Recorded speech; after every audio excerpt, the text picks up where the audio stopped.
Oh, y'all thought it was over?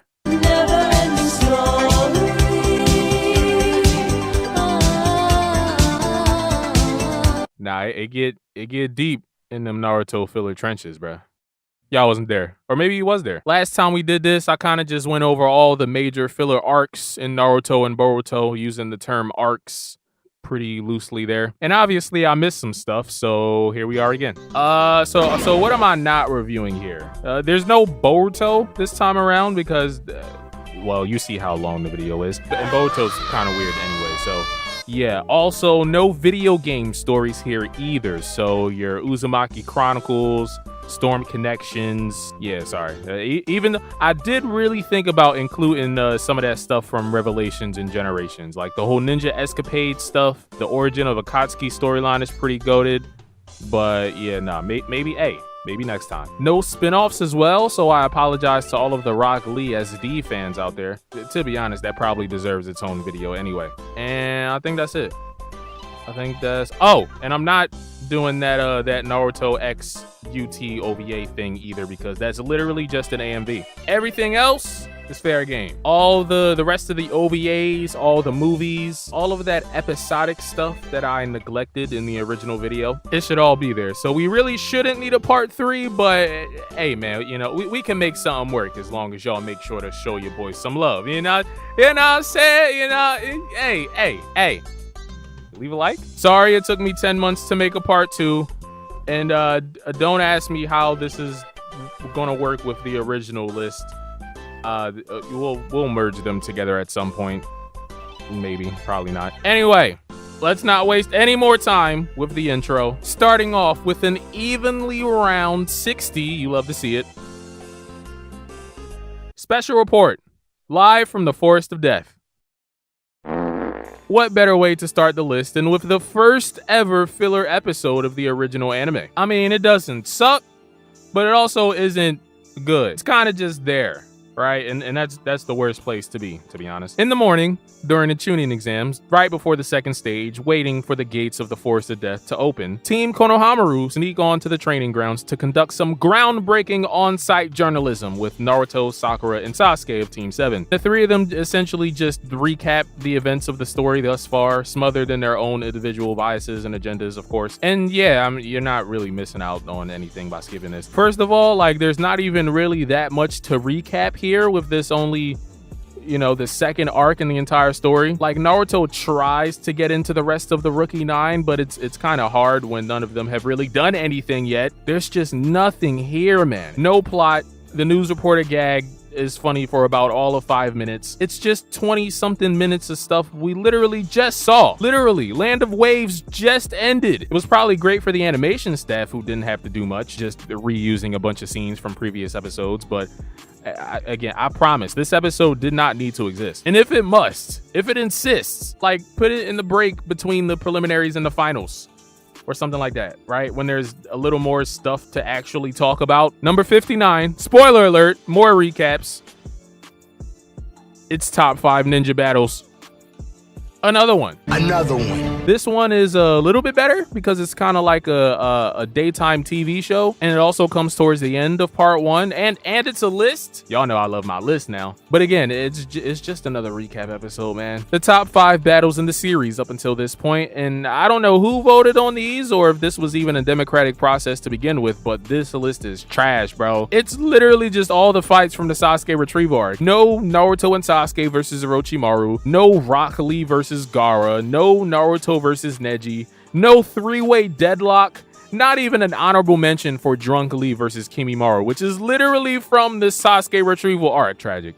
For this to be the 4-year anniversary special for the Naruto anime, this is a travesty. You telling me they gave the Kakashi guy gag rock paper scissors match an honorable mention spot, but couldn't even show some love to Hiruzen literally giving his life for the Leaf, taking on 2 previous Hokage in the process? Nah, whoever wrote this episode, we gotta square up, bro. The running joke of people showing up to accept their award like it's the Grammys and stuff, and also to bully Naruto, is pretty fun. We even get a little Sasuke cameo at the end when Orochimaru FaceTimes in, which is nice, but yeah, nah, this episode is blasphemy, bro. Nothing but recency bias. On to number 58. Number 58, it's My First Friend.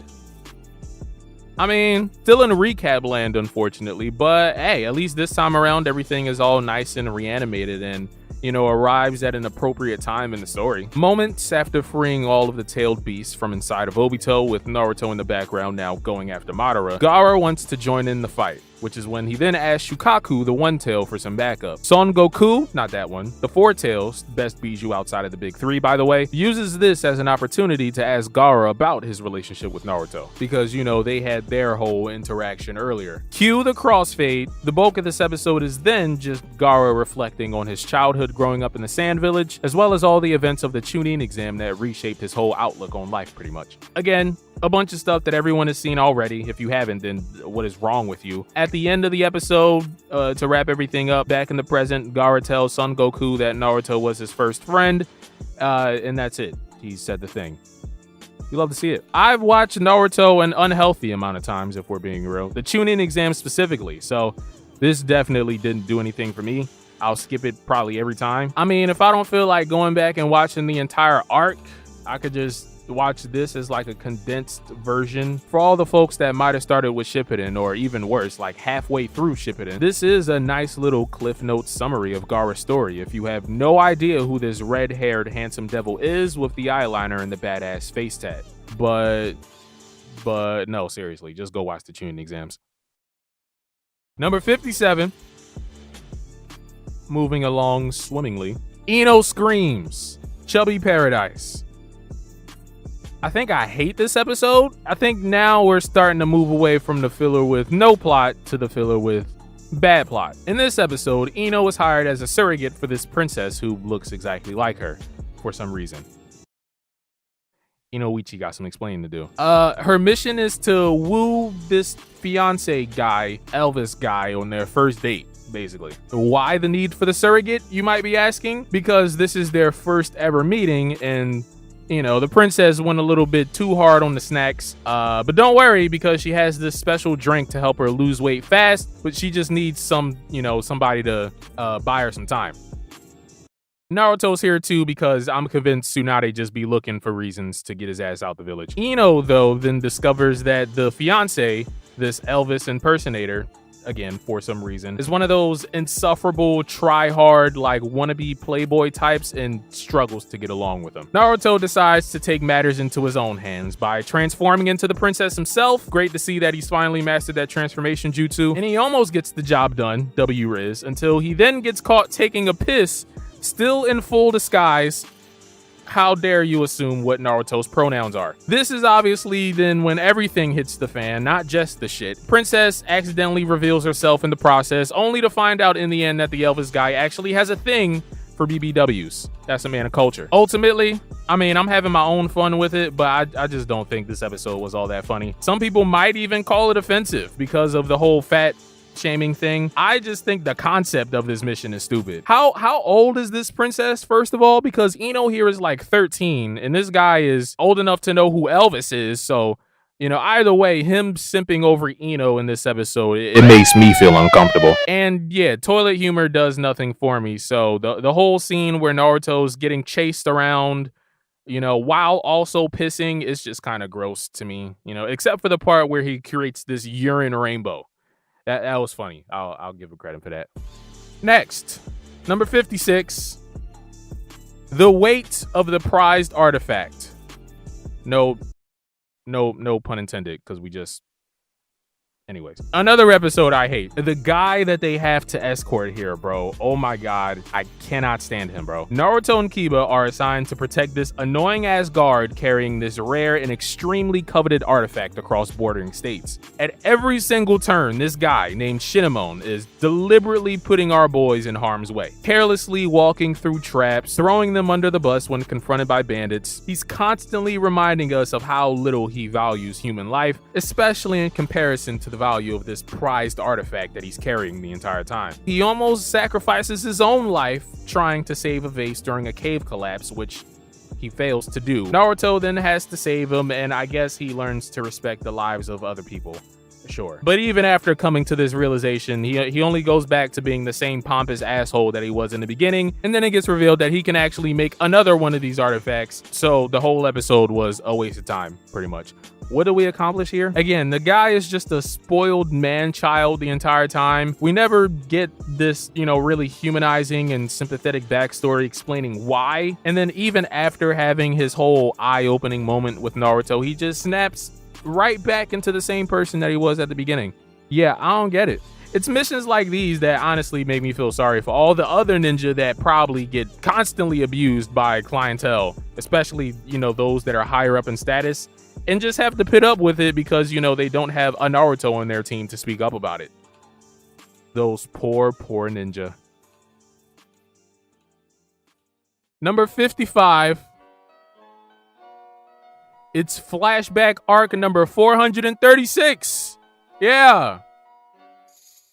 I feel like this is the type of stuff that Naruto filler gets stereotyped as, It isn't all recap episodes and flashback arcs, I promise. But these 4 episodes right here, yeah, I can't defend this one. It starts off pretty interesting, the first episode expanding somewhat on Naruto's academy days. But by the end of the episode, Team 7 is formed, and the rest of this 4-episode mini-arc is just a recap of the deterioration of Naruto and Sasuke's relationship across part 1, to be honest. Albeit with some shiny new animation. Just like the Gaara episode that I just talked about. I guess it works for people that might have just gotten into the series, but other than that, nobody needs the Naruto and Sasuke story for the 20th time, especially when there's plenty of flashbacks already built into the main plot. Again, except for the first episode though. That was really captivating. Seeing Sasuke, the popular one, getting all this attention, and Naruto getting bullied by his classmates constantly, but being the only one to notice all this loneliness and hatred behind Sasuke's eyes during their sparring sessions,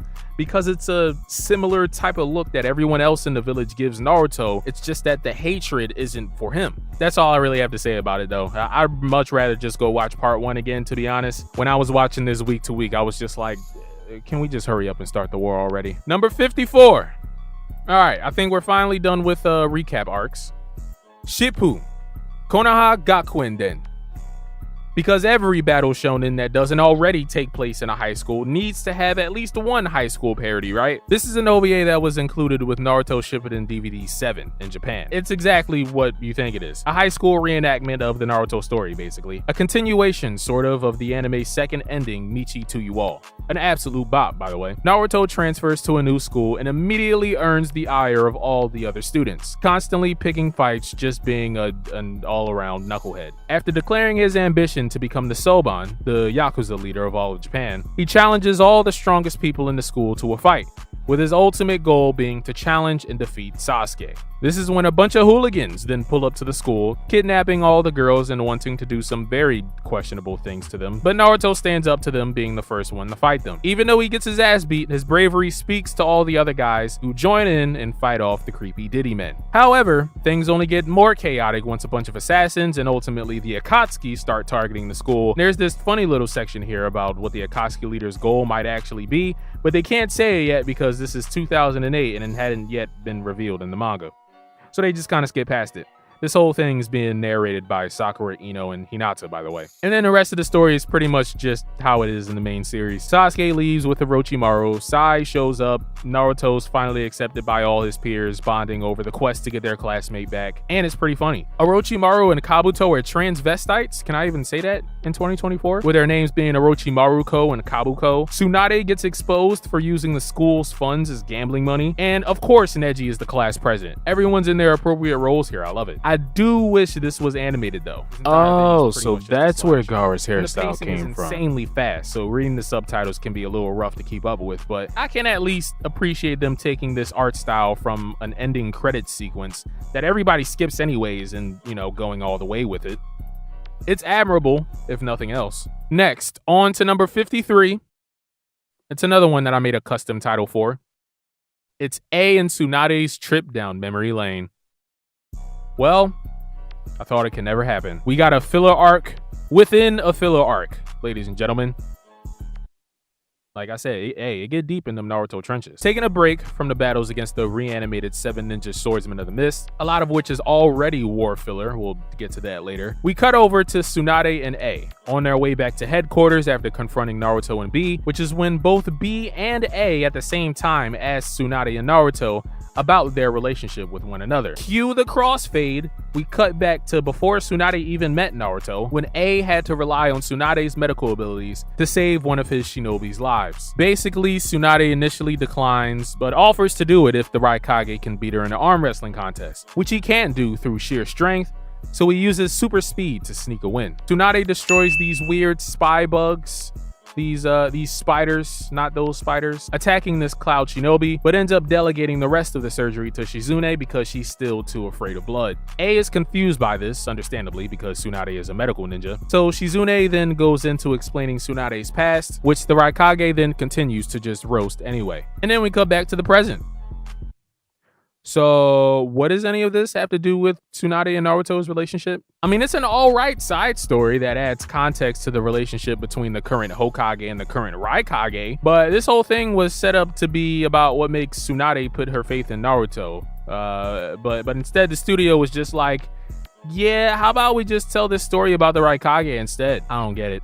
And what's this guy's name again? Nigai? Nigai. I think it's Nigai. Hey, I'm just checking. Next, number 52. Sticking with the war arc for a second. It's the Allied Mom Force. I remember watching Naruto week to week when this episode aired, and still to this day, I feel like it's one of the biggest wastes of time. I'm sorry. I always get intrigued by the title of this episode, the Allied Mom Force, right? Sounds cool. Sounds like there's some sort of underground organization full of moms in the shadows on some Onbaa shit. But no, it's just a bunch of ninja moms with pots and pans. The only one I even recognize really is Sakura's mom. I think this is supposed to be Tenten's mom. I'm only saying that because she got the Chinese clothes on. But then again, it's another one of those episodes that's not even really about what the title says it is. Like, this is about Konohamaru, right? While everyone's away trying to defend the village from what he thought was this insane apocalypse pincer attack from an army of giants, a bear-like tailed beast, and a guy that's like Ronaldo but with the Rasengans, but it all actually just ended up being a traveling circus that the other kids might have embellished a bit. That is until an army of sumo wrestlers, for some reason, actually attacked the village, which is when the Allied Mom Force finally shows up and unceremoniously puts an end to their plot to take over the village. And then Konohamaru gives them a Rasengan on their way out for all their troubles. I mean, it's better than A and Tsunade reminiscing for 2 episodes.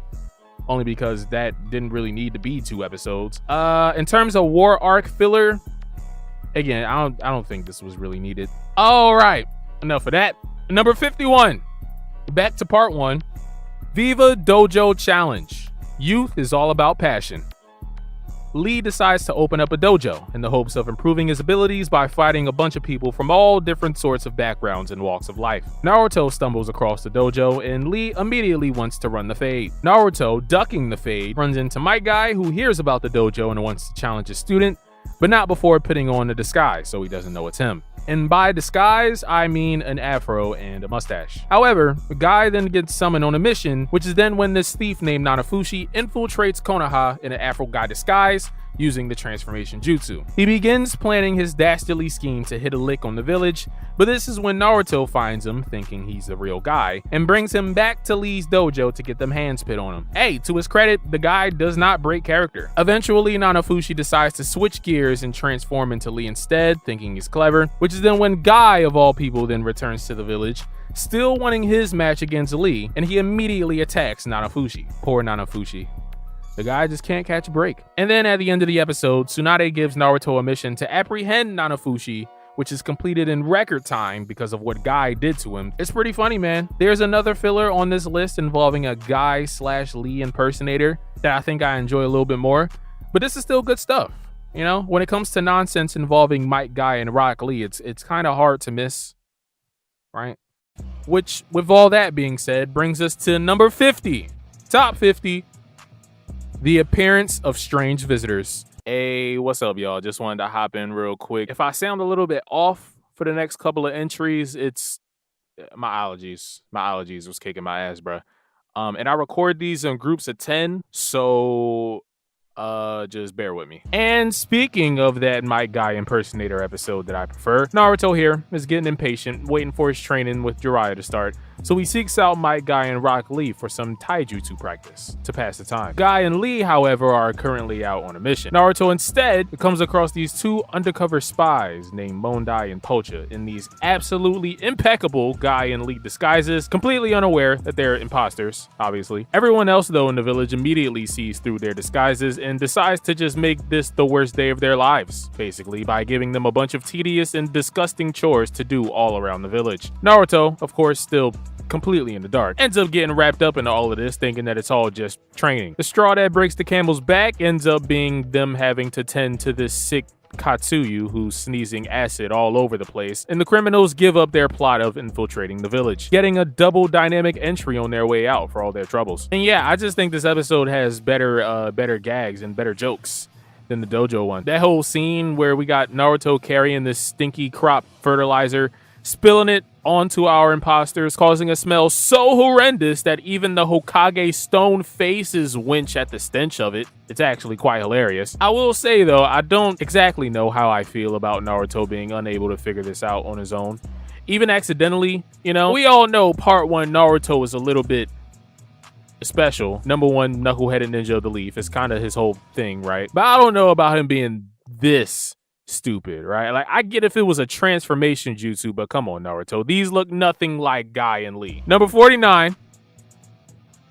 Indiscriminate melee tournament meeting. Jonin versus Genin. This was kind of a letdown, man. Interesting concept, you know, all the Genin versus all the adults. We only get like one proper fight here, right? Asuma versus Neji. And like 5 seconds of Sasuke and Naruto versus Kakashi, I guess. Most of the OVA is wasted on just following Naruto around, just trying to find Kakashi the entire time. Come on, man. I'm over here expecting an all-out Lee versus Guy, Asuma versus Ino Shikacho, perhaps a run back of the Bells test. None of that. Well, some of it. Basically, this OVA is one giant contest to collect as many crystals as possible. The crystals are worth points. The Genin have blue crystals, and the Chunin and Jonin all have red crystals worth more points. Whoever has the most points gets to have one wish granted. This is ultimately just a tie-in with the 2005 Ultimate Ninja 3 video game, so throughout the OVA, there's this pattern of people leaving behind crystals intentionally or unintentionally behind for you to then find in the game, you know, in the story's hub world. It's whatever. It's kind of just one of those specials that's used for marketing, right? Just this exclusive hidden episode, right? To give you some extra incentive to buy the game. But there's not really any substance here once you watch it. Kind of like that Hachiek special that came with Raging Blast 2. Naruto eventually winning the competition and becoming Hokage for a week is pretty fun. I kind of would have liked to see an OVA about that instead. Number 48. Moving along swimmingly. It's The Crossroads. Another OVA, another video game OVA. Another one. I do love Team 7 side missions, but this is about as generic of a mission as you can get, to be honest. This is in celebration of 10 years of Naruto back in 2009. If it looks weird, it's because it uses the same rendering engine that Ultimate Ninja Storm does. And I mean, it makes the action look pretty good. 3D animation just allows for more fluidity with the movement, but everything else that's not constant movement, yeah, no. There's a reason why Berserk 2016 and the first season of Kingdom get so much hate. But back to the plot. Team 7 here is assigned to a B rank mission where they have to find this missing man named Genmai. Kakashi finds him pretty easily, but when he goes to check on him, immediately he triggers somebody's trap card.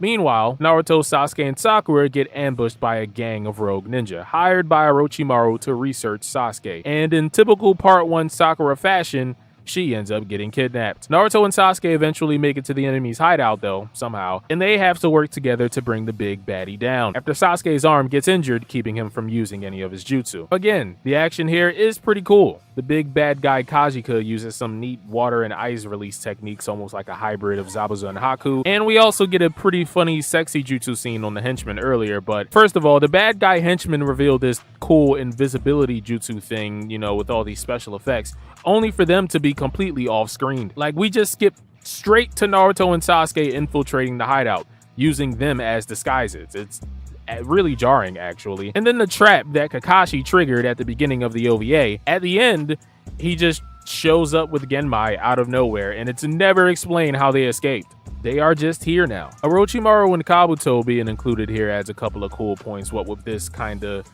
being a prologue to the Chunin exams of sorts. But yeah, between the animation style and the weird story structure, 0-2 so far with the video game tie-in, boys. You love to see it. Number 47, back to Shippuden for a quick second. It's Aesthetics of an Artist. I don't know if I was just tired that day when I was watching this. This episode kind of put me to sleep, which is crazy because it involves my favorite member of the Akatsuki, not named Pain or Itachi or Toby. Here we have a war arc episode where White Zetsu assists his homie Datara in freeing himself from under the thumb of Kankuro and Mifune's entire 5th division. The future Tsuchikage Kurotsuchi pulls up to help because the two of them go way back in the Hidden Stone Village apparently. And after a whole episode of fussing, and Kurotsuchi disguised as Sasuke using Datara's vengeful obsessions against him, the entire unit finally matches to get Datara back in his timeout zone inside of Kankuro's puppet. Yeah, I don't know with this one. I think I was just expecting more here. Zetsu is the homie. He tried his best. I could still see the end of this episode coming from a mile away, which is why I think I lost interest halfway through. I kind of would have preferred to have a couple more episodes of this, actually. More Datara plotting and scheming with Zetsu and Kabuto. Maybe some flashbacks with him and Kurotsuchi. No. It's all over before our boy can even really get started, which is a shame. And then there's this whole thing where they need to use lightning release to stop Datara because he's weak to it as an earth style user. And yeah, as a Pokemon fan, it kind of irritated the hell out of me. All I know is that this dude, what's his name? Okisuke? Hey. Sir? Mountain. Huh?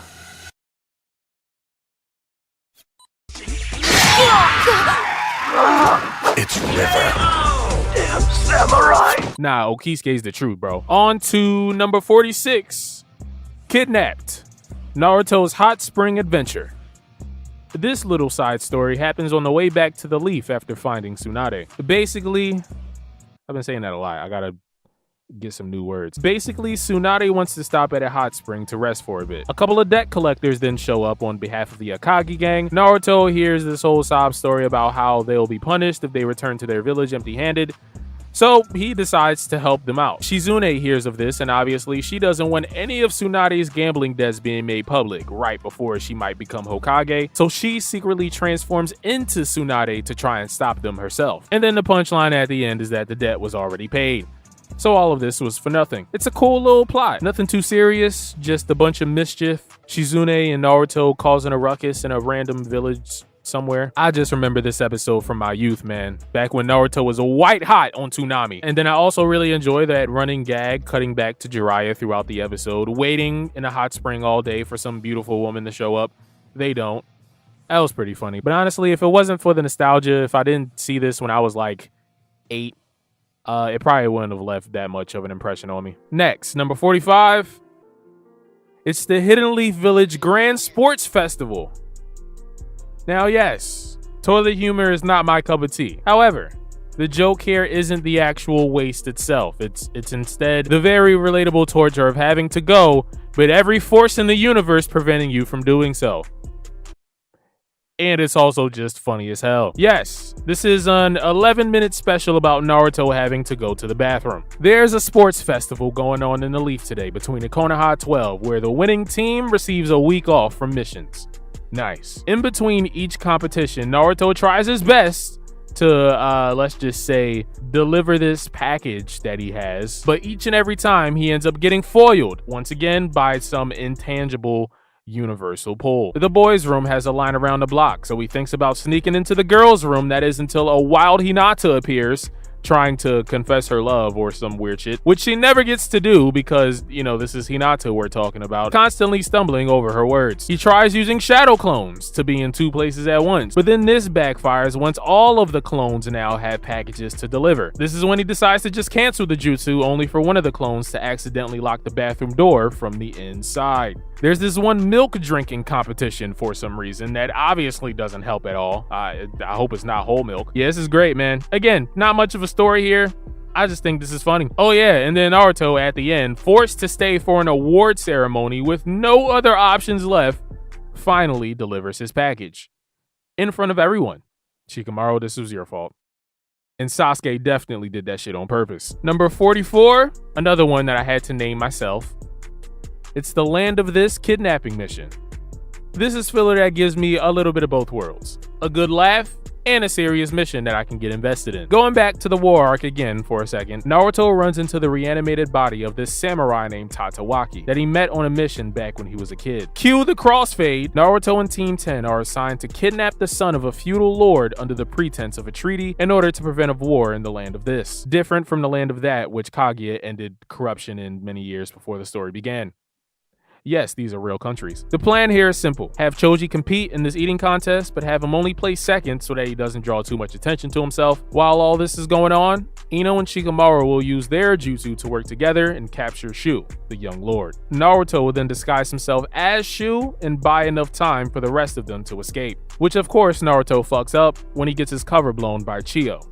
No, not that one. Chiyo, Shu's sister, and Tatewaki, who is Shu's teacher in swordsmanship. And then just as soon as Naruto can clear everything up, that's when the Akatsuki attack, Deidara and Sasori specifically. So Tatewaki sacrifices himself to allow Naruto and Chiyo to escape unharmed. First of all, the episode with the eating contest is hilarious. Choji's competitiveness rages out of control and almost ruins the entire mission until Shikamaru has to step in and keep him from winning. And then Naruto also enters in the contest thinking he'll get a bunch of free ramen, only to be unable to eat, completely stuffed after barely making it through the first round eating a bunch of dumplings, despite it being the best quality ingredient, supersized portion, most delicious looking ramen in all of the world. And then the next episode was just kind of cool, getting to see Shu, who's been sheltered for so long, finally exploring the outside world. Yamato's there too the entire time as an Onbaa in the background, just making sure everything goes smoothly. I kind of wish we had more flashback arcs with Yamato in it like this, or I guess Tenzo is pretty cool. Cut back to the present though, and there's actually no fight. Yeah, nah, Tatewaki fights with a couple of random shinobi for a little bit until Naruto's clone shows up, and just the mere sight of his face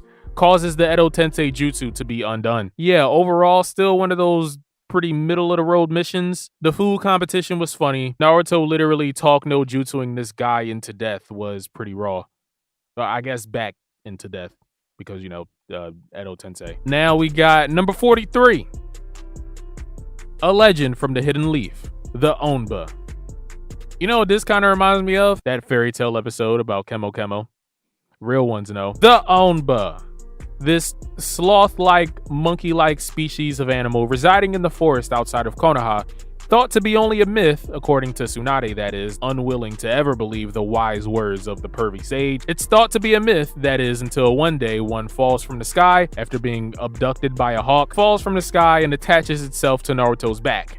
Because I guess that's how they grow. Kind of like a kangaroo pouch, except piggyback. The Onbaa grow very rapidly though, because only after spending a couple of days together, it ends up growing even taller than Naruto, dragging its feet on the ground. Eventually, while in the forest one day, the mother shows up, and of course, immediately attacks Naruto, thinking it kidnapped her child. But the Onbaa, after fully maturing, I guess, it ends up calming the mother down, saving Naruto's life, and as if to pay him back for raising him, carries Naruto on its back all the way to the village, and the two have a very tearful goodbye. Sunset and everything. Yeah, I mean, pretty basic plotline, random pet plotline that's been done to death in anime and sitcoms all over the world. When it's done well, it's done well, you know? The fish out of water shenanigans are pretty funny here. Naruto and the Onbaa have a really nice bonding montage. By the end, once they part ways, you know, it's kind of sad, man. As far as I'm concerned, the episode achieved its goal, right? It made me care. The Onbaa was a real one. Number 42.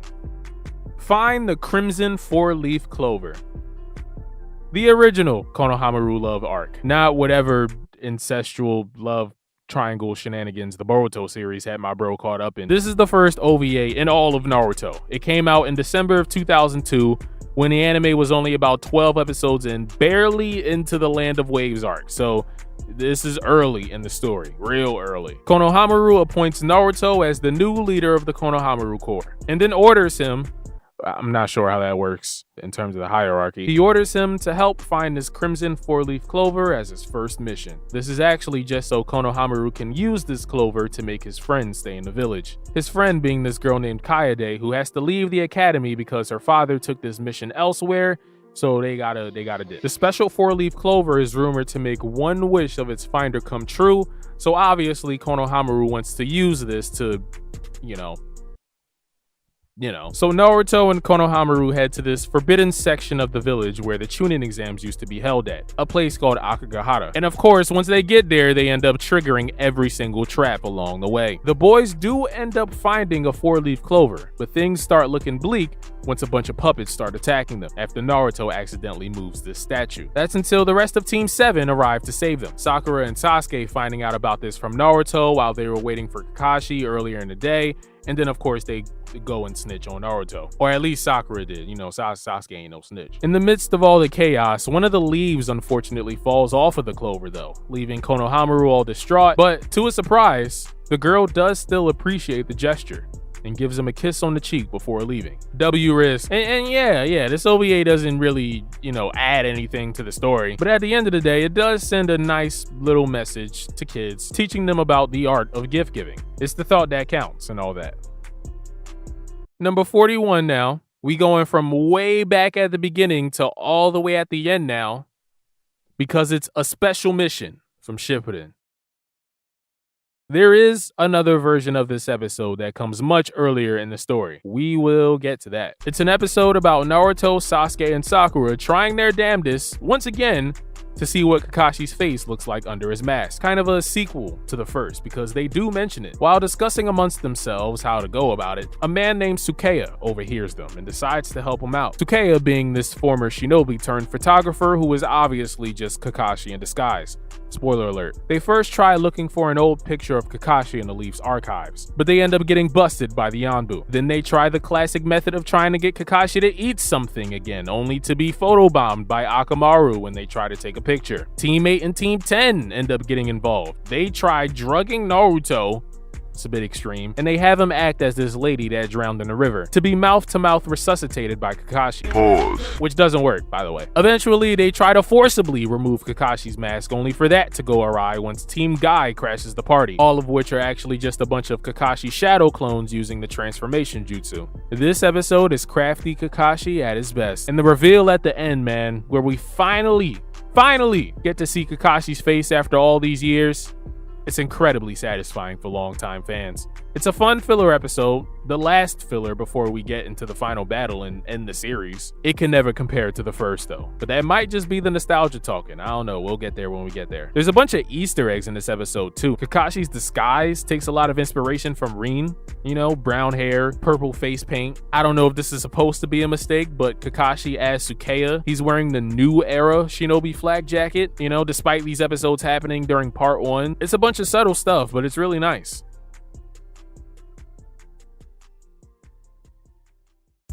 Number 40, top 40, the quest for the 4th Hokage's legacy.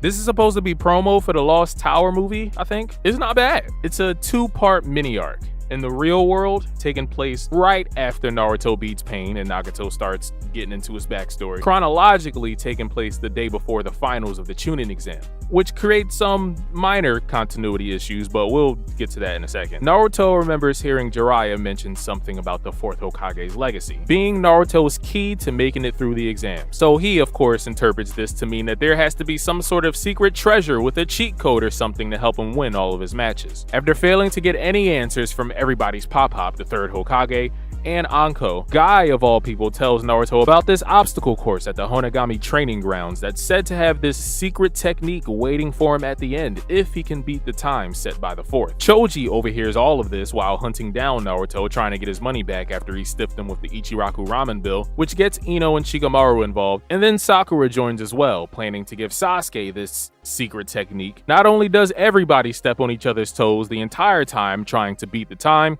but a bunch of leftover hidden rain ninja from the exam also attack them along the way. Ultimately, in the end, Sasuke arrives using the shinobi as target practice, basically, for his new Chidori, and the rest of them all cooperate to finish the course in record time, only to discover at the end that the prize is simply just a scroll with the phrase, "There are no shortcuts to becoming a shinobi" written on it, which Naruto then interprets to mean that they need to do the obstacle course again, just the long way. No diddy. As you can tell by his placement on the list, again, I don't think this filler is anything you need to go out of your way to go see, right? The obstacle course is fun, albeit a bit tame, and the message on the scroll was a bit of an obvious twist, but I think my favorite aspect of this whole thing has to be the little bit of bonding that we get for Naruto, Sakura, and Inoshika-cho. All of Naruto's true friends, let's be real. The true squad, right? And then yeah, back to those continuity issues that I mentioned before. The day before the final rounds, Choji was actually supposed to be in the hospital, and then Naruto and Shikamaru had that whole crazy moment with Gaara, which Guy was there for as well to save Lee from being murdered in cold blood.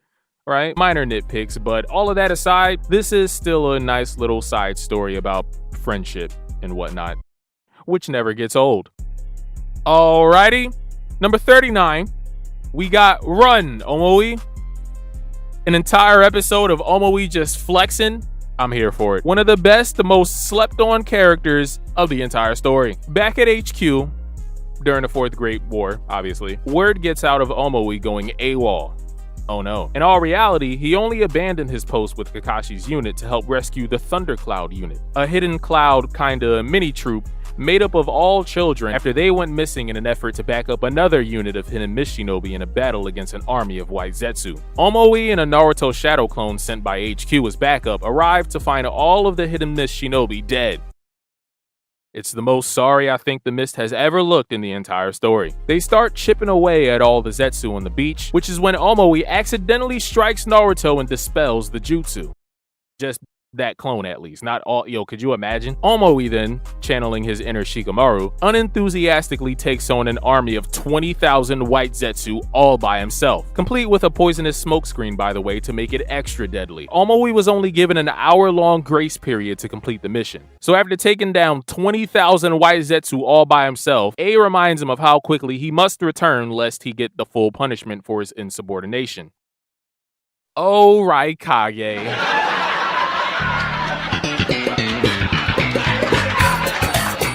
Yeah, man. I mean, again, the action here isn't anything. They definitely didn't really give Omoi the budget, unfortunately. But Omoi's such a Chad here, bro. This is Omoi's main character moment. I can't believe we never got, at some point, an OVA or even a whole filler arc set in the Hidden Cloud. It would have been awesome. Naruto and Omoi. It's the team you never even knew you wanted. Number 38. Yeah, we get into the good stuff now, boys. It's White Zetsu's Trap. Sticking with the war arc, but going back a few episodes, Shino, Kiba, Akamaru, and Hinata of Team 8 are investigating this cave for any white Zetsu clones still lingering around. Once the sealing team arrives to, seal the cave, that's when a horde of white Zetsu attack, inadvertently starting a fire, which causes a stockpile of paper bombs used for mining to explode. In the midst of the chaos, one of the sealing team ends up dead, but not from the explosion. Oh. Foul play was indeed afoot, as Shino deduces that one of the Zetsu clones is still roaming around and could even be impersonating one of them by now since time has passed. Yes, boys. It's a game of Among Us. Kiba even says the thing, so you know it's official. The entire episode is then spent figuring out who the imposter is. Shino takes the lead in this investigation, which puts a giant target on his back, obviously, but not to worry because he does have a plan. Rock, paper, scissors. Which is unfair to Akamaru, by the way. The one that loses has to answer a bunch of personal questions to help acquit themselves. Shino's been acting sketchy the entire episode, so Hinata and Kiba have had enough and they attack him. Only for this to be an elaborate scheme to oust Hinata as the actual imposter. Because you see, the entire time Shino and Kiba were actually using rock, paper, scissors to secretly communicate with each other, which easily exposed the Zetsu clone. The team eventually finds the real Hinata and they all prepare to head back to their posts, complete with a newfound resolve of keeping their innermost secret from being made public, because Kabuto was using Yamato for intel which the Zetsu had to help fool them. This is just an easy filler episode to love if you ask me. First of all, out of all the teams, choosing Team 8 for this kind of plot was unexpected, but I don't hate it. Kiba, the impatient one, Hinata, the scaredy cat, and Shino, the straight man, they're the perfect trio for a story like this, if you ask me. All right, number 37. I feel like this might be controversial. It's our first movie of the list. It's The Lost Tower. What? I just don't have much to say. Yeah. I kind of wasn't even really paying attention to it, and I can't even believe I'm saying that because on paper, the plot of this movie sounds amazing. Naruto gets sent back in time to complete a mission with his dad and Kid Kakashi back before Minato became the 4th Hokage. It had the potential to do some really interesting stuff, right? This taking place not too long after Jiraiya's death too. Naruto doesn't even get that many interactions with Minato or his team. I do understand the whole, we don't want to fuck up the timeline thing, but I kind of forget they're even there half the time. That's how little screen time they get in this movie. And then at the end, Yamato just ends up casting this jutsu that erases memories anyway, so any interactions wouldn't have mattered anyway. It is absolutely criminal that we don't see more of Jonin Minato. Choji's dad, Choza, Shino's dad, Chibi, and Kid Kakashi. That's a badass team right there, bro. And the parts of it that we do get is fucking awesome. Best parts of the movie. Let me just give a quick overview of the plot. While on a mission in the Land of Wind to take down this rogue puppet master named Mukade, Naruto gets swept up by all this chakra flowing throughout this underground city that they were investigating, which Mukade wants to use to travel to the past and take over the 5 great nations. This is when Naruto gets sent 20 years into the past, and the entire movie is basically just him taking Mukade down, now calling himself Anrokuzan after traveling 6 years earlier in the past than when Naruto arrived, and establishing himself as the minister of this ancient city called Rorin. I say ancient, but it's only like 20 years ago, saving the city as well as the entire continent from the puppet master. And again, it's an alright movie. A lot of it is just one huge fight against the Mukade Anrokuzan guy. Again, man, I just feel like they could have and should have done a lot more here with this extremely interesting team of Minato, Choza, Chibi, and Kakashi. And then there's also the generic princess trope thing squeezed in there too. Naruto rescuing and befriending this Sakura girl who's supposed to be the queen of the city. Bitch, you ain't Shion. Alright, what could possibly be above movie 4? Number 36. Please, Mr. Postman. Look, I'm sorry to all the Lost Tower fans. I just absolutely love these little one-off self-contained filler stories. They're just so fun and easy to digest. Naruto is once again growing impatient with Jiraiya constantly putting off their training together, and finds him doing some research at a nearby hot spring when, in all reality, he's supposed to be on a stakeout waiting for an agent of the Akatsuki to show up. This being combined with Jiraiya being in the middle of finishing his latest novel gives him an excuse to once again turn Naruto down. Naruto this time takes it upon himself to finish Jiraiya's novel in the middle of the night to speed up the process. Naruto then finds one of these courier ninja to mail off the novel's draft, which of course has Jiraiya furious. Things then only continue to escalate once there's a mix-up in the mail, thanks to Naruto, and the novel ends up getting swapped out with a peace treaty between beefing daimyo of neighboring nations. So now not only is it a chase to catch the Postman for the sake of Jiraiya's reputation as an author, but also to prevent all-out war. And of course, these courier ninja won't stop for anything. Not for inclement weather, not for dangerous terrain, not even for the harem jutsu. I think this is the only time the jutsu has ever been no-diffed. Even Kaguya, the mother of all shinobi, was hit-stunned for a little bit. And of course, they're always on time. They're like Amazon Prime on steroids. Not to worry though, because the punchline is that the daimyo of the land of Fang is actually a huge fan of Jiraiya's Makeout series and takes this early draft as a peace offering. So, excellent job, boys. War avoided. That is until the daimyo eventually reads this and discovers whatever chicken scratch Naruto put down. Because Naruto doesn't have good penmanship. And then, unfortunately for Naruto at the end, Jiraiya has to leave again because he lost his lead on the Akatsuki and all of this madness. Yeah, man, I mean, I just love these wacky single episode stories, man. Bonus points for anything involving Naruto and Jiraiya together. That's really unk for real. Number 35. We got Road to Sakura. This has to be the best movie tie-in episode. Second best.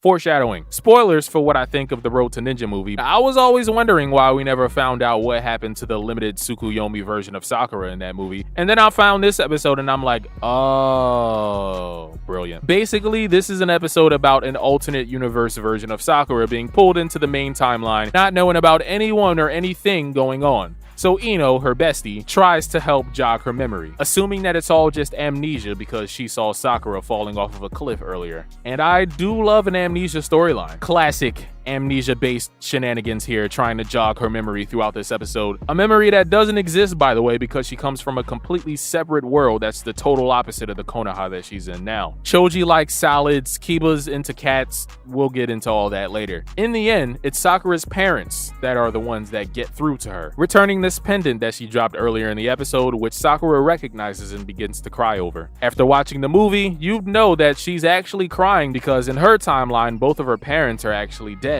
Eventually, Sakura returns to her home planet and everyone goes home happy, except Ino, who still can't find her bestie and is now left with even more questions after alternate Sakura's esoteric monologue alluding to where she actually comes from. You gotta love it. Again, I like this episode, but I think I do enjoy the other Road to Ninja prologue more. All right, number 34. Oh, this is an interesting one. It's Ghosts from the Past. This is nice, right? I just don't think it needed to be 3 episodes long. Back to the war, after the Asuma battle, after Naruto arrives in the Lightning Desert. Here we have the Sound Ninja 4 returning to get their licks back against Choji, Neji, Kiba, and Shikamaru. It starts out exactly as you would think it would. Each of them just running their individual battles back from the Sasuke retrieval arc until they are defeated quite easily because time skip. But that's when this weird mysterious jutsu activates, trapping all of their souls in this genjutsu-like barrier on another plane of existence, I think, leaving all of their physical bodies in a comatose state. Naruto's clone catches wind of this and tries to figure out a way to save them, while Shikamaru does the same from the inside. The Sound 4 then reveal that it's their vengeful spirits that's empowering them right now, and what's reinforcing the barrier as well. But this ends up being their undoing when Naruto is then able to sense all of this negative energy, using it as a beacon to locate them, and then uses a Rasen Shuriken to destroy the barrier from the outside, freeing all of his comrades. Now, yes, in case you haven't figured it out by now, I actually like the whole Edo Tensei bring all these old dead characters back aspect of the war arc. I kind of always have. So I really get a kick out of seeing the return of the Sound 4. But the pacing here, man, oh my god, especially in the first episode, there's just too many unnecessary flashbacks, excessive reaction shots. The pacing is excruciatingly slow, man. Why is the anime trying to convince me that they actually stand a chance at winning this? We do get a flashback explaining how the Sound 4 became the Sound 4, which is kind of cool. And this whole underworld transfer jutsu does add a nice little wrinkle to things, but that still doesn't really do anything to convince me that at one point this was meant to be 1 episode that somehow ended up getting stretched into 3. Number 33. The writing is getting better and better, boys. Impossible. Celebrity Ninja Art. Money Style Jutsu. Back to part 1 we go for an episode that might have actually inspired the arc between Boruto and Tento later down the line. Here, Naruto is assigned to babysit this spoiled rich kid named Kunihisa. Literally, this isn't a bodyguard thing or an escort type of thing. His mission is literally just to babysit this kid for a day, making sure he has a good time in the village, while his father, wealthy rich man, goes off to hang with Tsunade all day, being old friends from the past. Turns out Kunihisa is actually a shinobi that uses a bunch of money release techniques. And by techniques, I mean he just throws a wad of cash at his bodyguards and orders them to do things for him, which obviously pisses off Naruto. Naruto's idea here is to basically have Kunihisa shadow him for the day and to show him what life is like as a shinobi, while also teaching him some practical skills so that he can learn not to rely on money to solve all of his problems. Kunihisa, of course, doesn't listen and even tries to bribe Naruto, which Naruto refuses.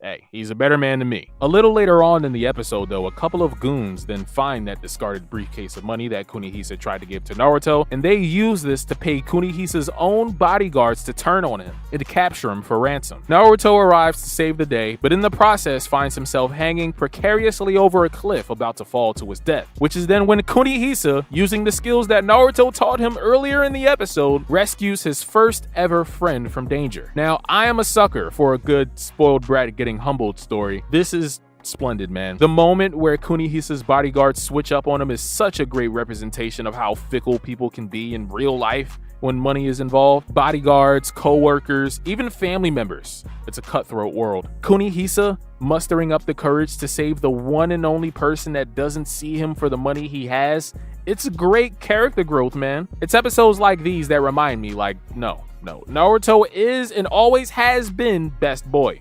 Even after all these years, he probably always will be. On to number 32. It's the Old Master in the Dragon's Eye.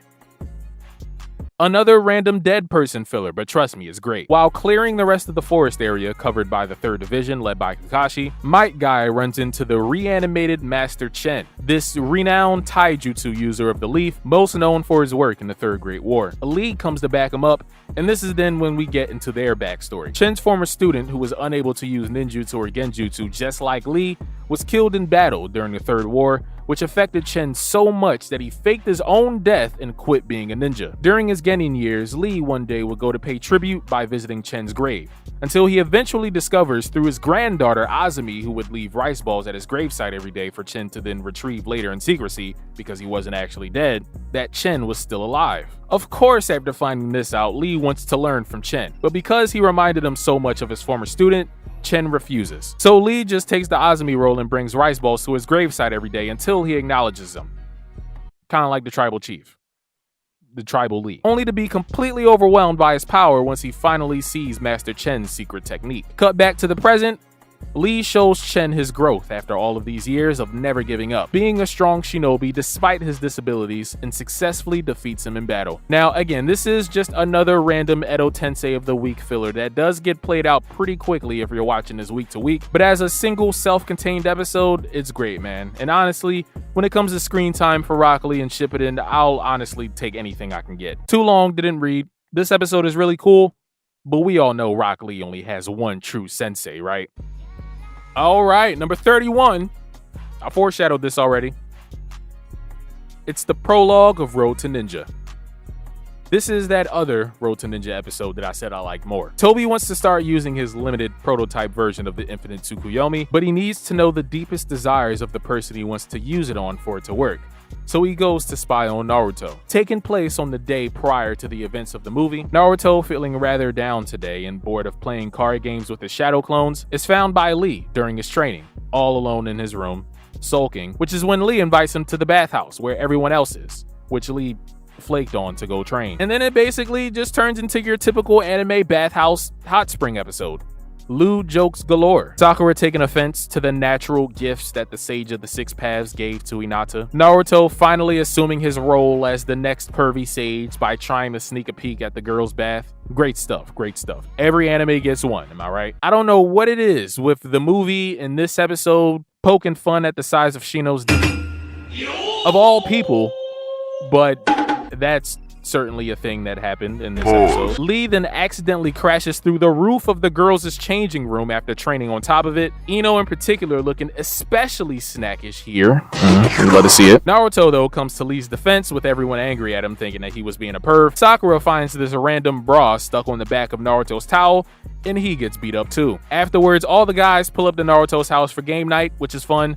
But then Naruto gets sad again when everyone has to leave to go back to their families. Toby sees this and immediately begins putting his plan together for the movie. And yeah, there you go. Nothing too crazy. I don't think this episode really adds anything to the movie. If you never see this, you won't be missing any critical information or anything like that. I just love a good bathhouse episode, man. The fan service is undefeated. And once again, I could never get tired of seeing the Konoha 11 being this big, highly toxic, very dysfunctional, but just big, happy family. God damn, Ino. You could grind meat on it. Number 30. Another controversial decision, I think. It's the Will of Fire, or Inheritors of the Will of Fire, if you're a dub kid. I was so ready to hate this movie, man. But, you know, after revisiting all this Team Minato stuff that we'll get to towards the end of the list, no spoilers, I actually kind of like this movie. There's still a couple of issues I have with this, but we'll get to it. Kekkei Genkai all over the continent are disappearing mysteriously, and the Hidden Leaf Village gets all the blame because they are the only ones who haven't been hit yet, coincidentally. The culprit, Hiruko, is this rogue shinobi from the Leaf, once friends with all the three Sannin, now looking to incite the fourth great ninja war because he has an inferiority complex, left behind in the dust of the legendary three. The final Kekkei Genkai needed for this plan just so happens to be Kakashi's Sharingan. He and Tsunade come up with this 4D heavy chess move to willingly hand over Kakashi under the influence of this puppet curse that Hiruko placed on him a long time ago, that which he also kinda willingly surrendered himself to.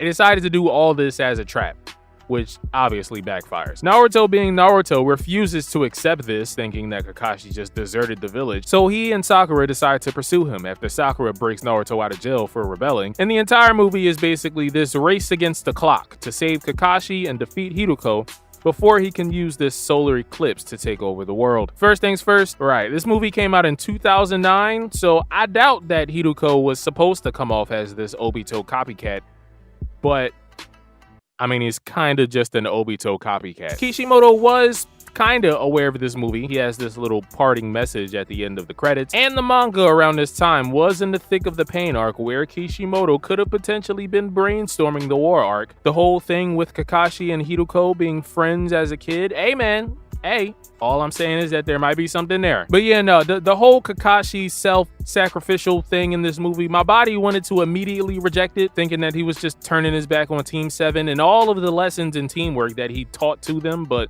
no. Kakashi's always been struggling with putting his trust into people, right? It's his whole thing with Obito when they were kids, especially with the fate of the entire village on the line. Of course he would be willing to give his life for the sake of the leaf and not feel the need to spotlight it or even explain it to anybody. But that's not even really my main issue. Shikamaru, man. Shikamaru is such an op in this movie, going out of his way to keep Naruto from going against the Hokage's orders when Shikamaru literally just did the same thing to avenge Asuma. This is after Hidan and Kakuzu confirmed, because Shikamaru literally visits the gravesite. I don't know, man. It's some weird Shikamaru moving funny in this movie, bro. Number 29. It's Shino versus Torune. Just like with the Lee and Chen episode, again, I just appreciate Shino having something to actually do in this war. Basically, Kabuto here wants to recover the body of the third Raikage, so he sends a bunch of no-named reanimated ninja led by Torune to do so. Tamari takes care of the fodder, but Torune remains thanks to this tricky little jutsu where he uses a bunch of nano insects to cover his body, acting as some sort of poisonous skin. And because of this very dangerous kinjutsu that allows Torune to use the corpses around him as a means to propagate insects, creating this huge venomous nuclear bomb, basically. Enter Shino, and this is when it gets revealed that he and Torune are actually adoptive brothers. Torune has the upper hand in the battle, but then that's when Naruto appears.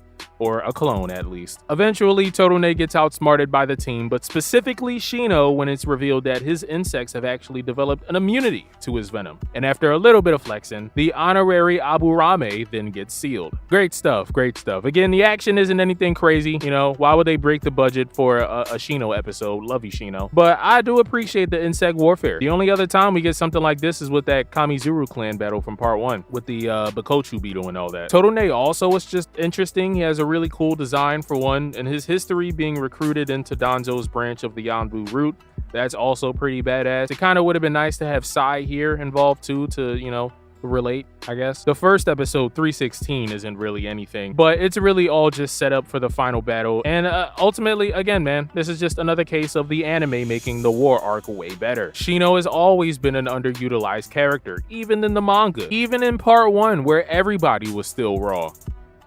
Next, number 28. Speaking of part 1, it's The Legend of Stone Gelel. I really like this movie. This mystery involving an ancient civilization getting wiped out for their power a long time ago. A false prophet gaslighting you into thinking his goals are altruistic. Good old Stockholm Syndrome. Here, Naruto, Shikamaru, and Sakura are given a mission to find and return this pet ferret to its owner.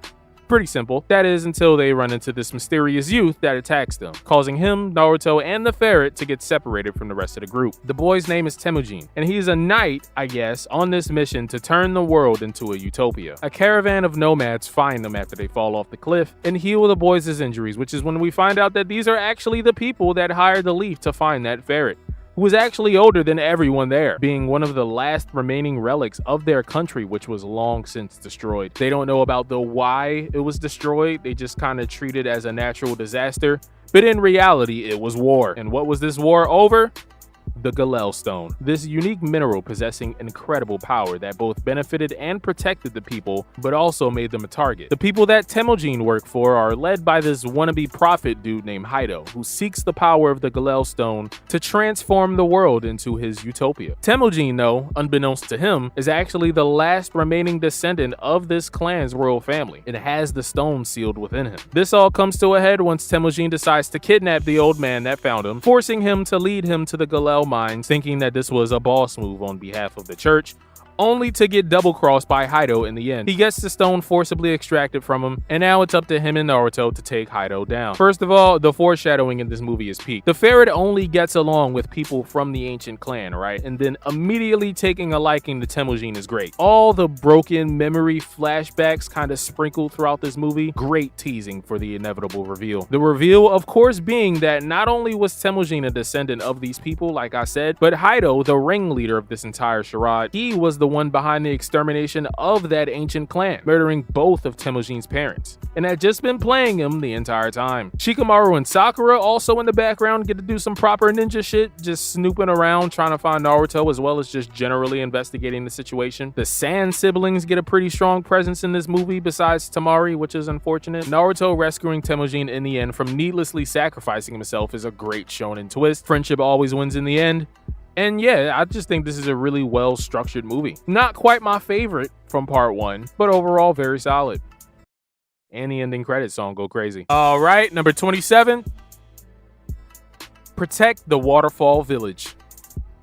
This is the second Naruto OVA. This came out during the finals of the Chunin exam, but is supposed to be set after the Tsunade arc, which is weird. Even though Naruto never uses the Rasengan, so it's even more weird. But I still like it. You know, despite how generic the mission itself might be. This is your basic escort mission mixed with your basic manly coming-of-age story. Team 7 has to deliver this guy named Shibuki back to his home village safely.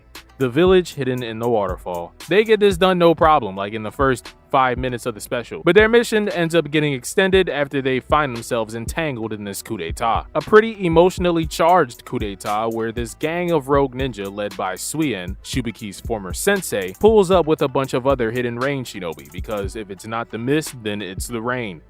And they all hold the villagers hostage. Suien's goal being to attain the village's legendary hero water, said to boost one's chakra significantly at the cost of a shortened lifespan. So it's basically the holy divine water from Dragon Ball. Shibuki, being the son of the former village leader as well as the current village leader, is the one who knows where it is, but there's just one problem. He's a coward.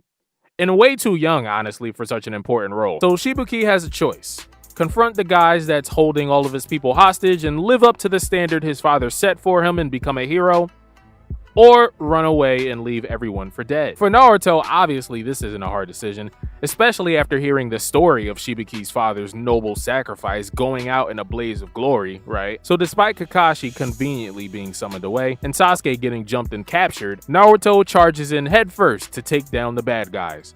And it doesn't go well for him. Shibuki, though, eventually musters up the courage to drink the special water and fight for his people. Suien, however, gets the upper hand still and steals the rest of the water for himself, which is then when Naruto gets back up, buys time for Shibuki to untie Sasuke, and the three of them work together to take the roided up Suien down. Again, pretty simple story. This isn't reinventing the wheel or anything. Honestly, I just really like this because of how it showcases someone that's woefully inexperienced, suddenly getting thrusted into a very critical position, right? And all the sorts of internal struggles that often come with that, which I can relate to. I'm sure a lot of people can. This is a great depiction of what it feels like to have to grow up too fast, because there really is no other choice. Even if you're not ready, it's here, it's now, it's happening. You gotta lock in. Number 26. A Hole in the Heart. The Other Jinchuriki. Again, man, I will die on the hill that the War Arc filler is actually fire. In this episode, we see Killer Bee going one-on-one with the former Eight-Tails Jinchuriki, Blue Bee. Now, Blue Bee, it does show up in the main story during A and B's flashback, but once again, we have the anime taking all of these underutilized characters and giving them some time in the spotlight. While on their way to the battlefield, because they'll never reach their destination, Killer Bee takes a bit of a bathroom break and ends up getting separated from Naruto. Bee then ends up getting ambushed by a gang of white Zetsu led by the reanimated Blue Bee. Much to Killer Bee's surprise, there's going to be a lot of bees in this one in case you can't tell. Much to Killer Bee's surprise, Blue Bee can still use some of the Hachibi's chakra. This is because Kabuto implanted some of the Eight Tails' DNA into Blue Bee's corpse, which had been previously harvested by Orochimaru, the one secretly behind Blue Bee's death, as well as the Eight Tails' rampage on the Hidden Cloud a long time ago. So it's Jinchuriki versus Pseudo Jinchuriki, which is just a really nice callback to Sora in the 12 Guardian Ninja arc, I think. Maybe it's just me. Motoi, that one guy that we saw greet Naruto on the Turtle Island, being here to support B, and it being revealed that his father was actually killed by that very same rampage a long time ago that Orochimaru caused. It adds a nice little emotional wrinkle to things, you know? Again, you gotta love the lore for these irrelevant side characters that we'll never see again. Ultimately, of course, Blue Bee is defeated, but not before reaching some closure within himself. Happy that Killer Bee managed to find things to fill the hole in his heart, you know? Curbing the burden of having to be the Eight Tails Jinchuriki. Great stuff, man. It's only one episode, so it doesn't overstay its welcome. Just another really cool little side quest that I wouldn't say is absolutely necessary viewing, but that I can say I'm happy I watched. Mainly because Hidden Cloud lore is just so peak, right? Hidden Mist, then Hidden Cloud. All right, so let's rank them. Let's rank the villages. We doing this now, right? Okay. Hidden Mist, because the Hidden Mist refuses to chill. We're only doing the 5 great nations. Hidden Mist, Hidden Cloud, Hidden Sand, and then Hidden Stone. Nobody cares about the Hidden Stone, bro. We're not ranking Konoha because that's cheating. All right, moving on. Back to the video. Number 25, top 25. User of the Scorch release. Pakura of the Sand. My waifu! As for something that is definitely necessary viewing, we have the Pakura episode. Because everybody needs a little bit of Pakura in their life. Underrated Naruto baddie. Again, this is one of those filler within a filler situations. Cutting away, once again, from the 7 Ninja Swordsman fight to a completely different battle site to focus on the Hidden Sand real quick. Ever since watching Week to Week, I don't know, I've just always really enjoyed this little standalone episode here from Maki and Pakura. Like, I don't know, Scorch style is just so cool, man. It just sounds cool. Scorch style. Like, you know you finna be cooked, bro. Again, nobody was asking for an episode about that one girl that was an extra that one time back during the Kazekage rescue mission. But we got it. And I don't hate it. Pakura as well, getting expanded on greatly. In the manga, she was really only just used as a vehicle to revive the 7 Ninja Swordsmen of the Mist. And then I guess got off screen because we don't see her again. Not only do we get this nice little episode dedicated to telling Pakura's story of how she became this legend in the Hidden Sand and her master-student relationship with Maki, but in the anime, she ends up sticking around all the way until the end, you know, when the Jutsu finally gets undone, thanks to Itachi the GOAT. The whole story here is basically Pakura getting over the circumstances surrounding her death. Murdered in cold blood by the Hidden Mist. Finally something for the Mist in this video. During what was supposed to be this peace meeting between villages, this whole time she's just been feeling as though the sand used her as just a sacrificial pawn of war. There's some great shinobi history here. I do love a little bit of politics. Having this random Mist Kunoichi there cooperating with Maki the entire time, you know, just to symbolize the unity of the allied shinobi forces. It was a great way to open her eyes, man. Pakura then deviates from Kabuto's control for a second to help the girls escape from Gotti, this other reanimated shinobi with another really cool ability, this explosive style Kekkei Genkai. This is basically just her getting one last lick in on the Hidden Stone on behalf of the sand, because back during the Third Great War, the sand and the stone had beef. That is, of course, until Kabuto completely removes her personality. Originally, I was just going to lump this in with the rest of the 7 Ninja Swordsman stuff, but obviously Pakura deserves her own section, man. Let's be real. I've been simping for over a decade now. Number 24. Back to the movies. We got Bonds. So is this movie supposed to be a Pearl Harbor thing, or? In the beginning of this movie, the Leaf gets air raided by a bunch of ninja from the Land of Sky, seeking revenge on the Leaf for what they did to them during the Second Great War. After this, the lovely little team of Naruto, Hinata, and Sakura are assigned to escort a pair of medical ninjas that helped heal a bunch of civilians after the attack. A man named Shino and his student Amaru. They escort them back to their village only to discover that it too was destroyed by the Sky Ninja, not too far away from Konoha. Fast forward a little bit. Spoiler alert, Shino's real identity is actually a former accomplice of Orochimaru, an agent for the Land of Sky, looking to awaken the sinister power of the Zero Tails for world domination and stuff, which he uses Amaru's grief to do, even faking his death to do so. Because you see, The Zero Tails gets his power by absorbing chakra, sometimes taking the negative emotions of people and turning it into dark chakra to absorb as well. Meanwhile, Orochimaru is struggling to stay alive, so he gives Sasuke a mission to find someone to help him not die. Going back to Amaru for a second, she had grown up in this village as this very sickly orphan child,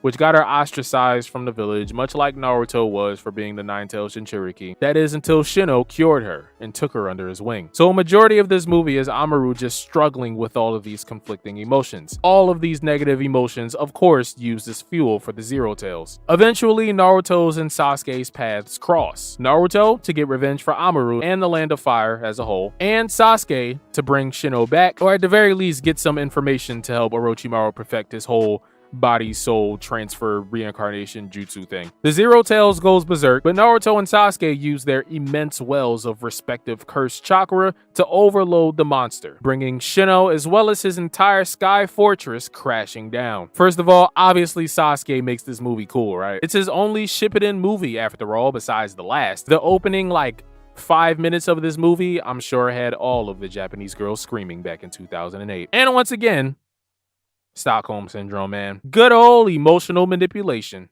and trauma. Looking stuff up on the internet, I think a lot of people like this movie, a lot, but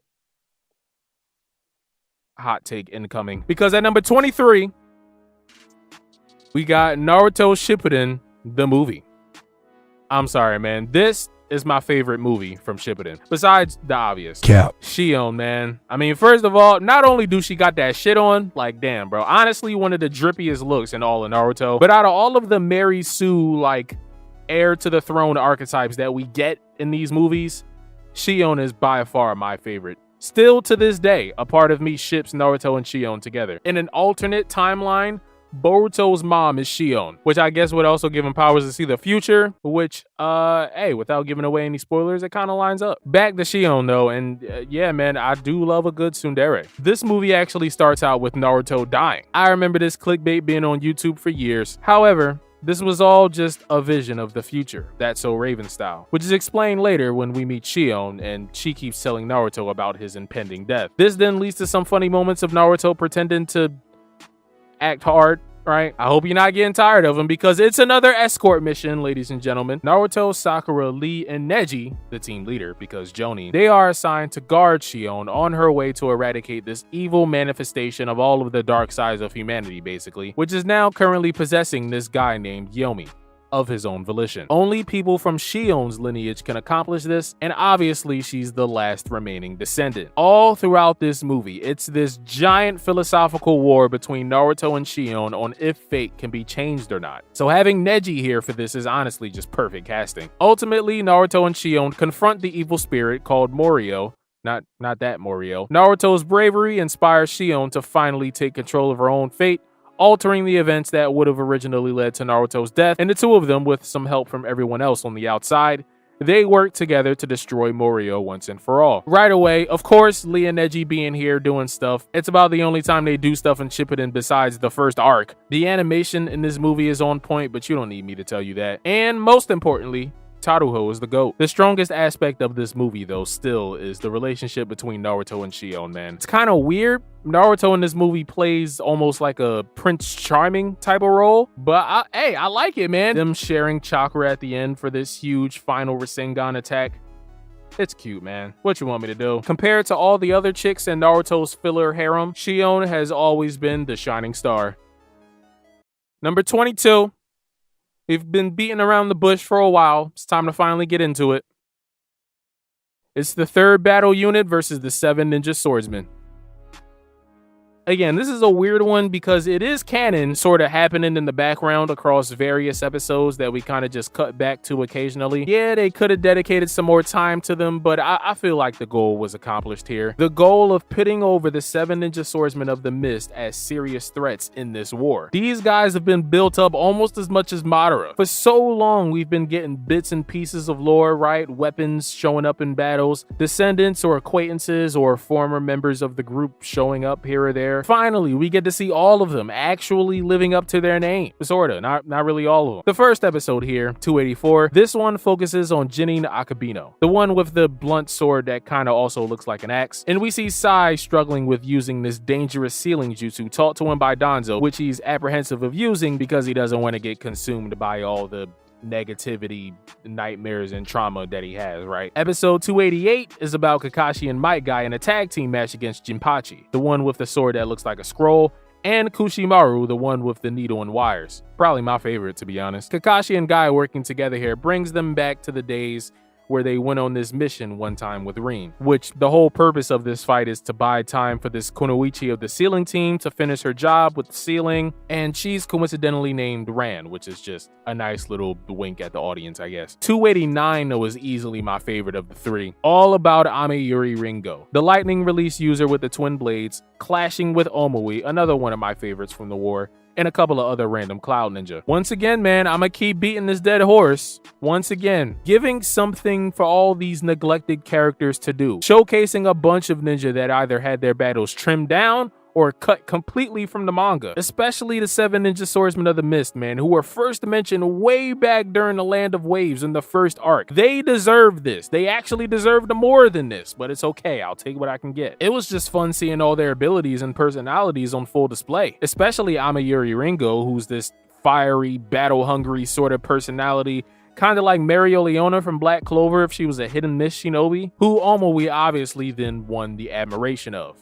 W Unspoken Riz. That's my boy. Number 21, right on time with this one. Halloween's coming up. It's the mysterious curse of the haunted castle. Similar to the cursed warrior mission that I talked about in the first video, this is Naruto once again tapping into those Scooby-Doo like mysterious elements that sometimes show up, and I absolutely love it. In the English dub, Naruto even says zoinks at one point. Zoinks! I mean, come on, you put Hinata in a haunted house and immediately I am sold. The hilarious team of Naruto, Kiba, Akamaru, and Hinata are given a mission to find the wife of the daimyo of the Land of Honey, a woman named Kaio, who went missing one day after seeking shelter from a bad storm while on her way back home from something else. Her last known whereabouts lead Naruto and the gang to this abandoned castle that is not as it seems on the surface. Once they get inside, we see all types of moving pictures, flying books, shifting rooms, all your typical haunted house attractions. Eventually, they meet the spirit of the samurai dude. Don't think about it too hard. And he basically explains that the castle is indeed alive. A chameleon summoning that has camouflaged itself for what was originally supposed to be the protection of Koza, the samurai guy, and all of his men sheltering after a battle over 50 years ago. Koza was killed before he could ever undo the summoning, so now the house is just haunted. Koza helps Naruto and the rest of the team find where the summoning scroll might be. They finally end the contract, and everyone escapes safe and sound. Now, sure, the 7 Ninja Swordsman filler might be more interesting to a majority of people, but to me, sometimes, depending on when you ask me. But again, man, it's when am I recording this? It's October 10th. Happy birthday, Naruto. This is just fun, man. Perfect for spooky season. Naruto uses his Rasengan as a projectile here, which is weird. We don't see this until Boruto. It could be just a coincidence, or it could also be this elaborate, really impressive 15-year callback. All right, man, number 20. Top 20, we closing in. Clash in the Land of Snow. This one is all nostalgia, man. I won't even lie to you. Compared to all the other movies, this plot is very basic. Offensively basic, actually. It's every anime princess movie you've ever seen. Every Naruto escort mission you've ever seen. But once again, the nostalgia is real. Team 7, the original Team 7, they have to protect this actress and her entire filming crew while they shoot their new movie out in the Land of Snow. Unbeknownst to them, the land has actually been taken over by this group of rogue ninja, led by a man named Doto, brother of the former daimyo who was assassinated. Obviously, I think you know who did it. The actress here, Yukie Fujikaze, as you can probably surmise, we're over an hour into this video at this point, she's secretly the former daimyo's daughter, making her the rightful heir to the Land of Snow. Thought to be dead after the coup a long time ago, but was rescued by Kakashi, all when she was still just a child. What Doto wants is the necklace that's around Yukie's neck that unlocks the Land of Snow's treasure, which was purposefully hidden by the daimyo before his death, to keep it away from Doto. The treasure being this climate change machine, I guess, that can melt all of the snow in the country, effectively turning it into the land of spring. Again, this movie is typical princess movie stuff. The bad guys spend the entire movie trying to capture her. The loyal bodyguard sacrifices his life for the greater good. Shout out to him. Shout out to Taruho as well, the GOAT. The princess and the main character have this huge bonding moment midway through the film that changes her entire perspective on life, and then they work together to, defeat the big baddie. Standard stuff. But this, again, this is my first Naruto movie. Watching this on Toonami back in the day was great. Driving over an hour away to see this in theaters was great. It was this and the Yu-Gi-Oh movie. Before anime was as big as it is now, seeing stuff like this on the big screen back in the day, man, it was special. And then I've always just really liked the look of this movie too. I don't know, the Rainbow Rasengan here is iconic. That one lightning blade scene still goes hard. Generally speaking, a snow country will always be a great aesthetic. Again, this movie on paper isn't anything unique. It's just one of those childhood memories that I'll always cherish. I've seen this movie like 50 times. It's comfort food at this point. Number 19, sticking with part 1, it's Kiba's Long Day. An episode about Akamaru going berserk and turning on Kiba? Now I'm here for this.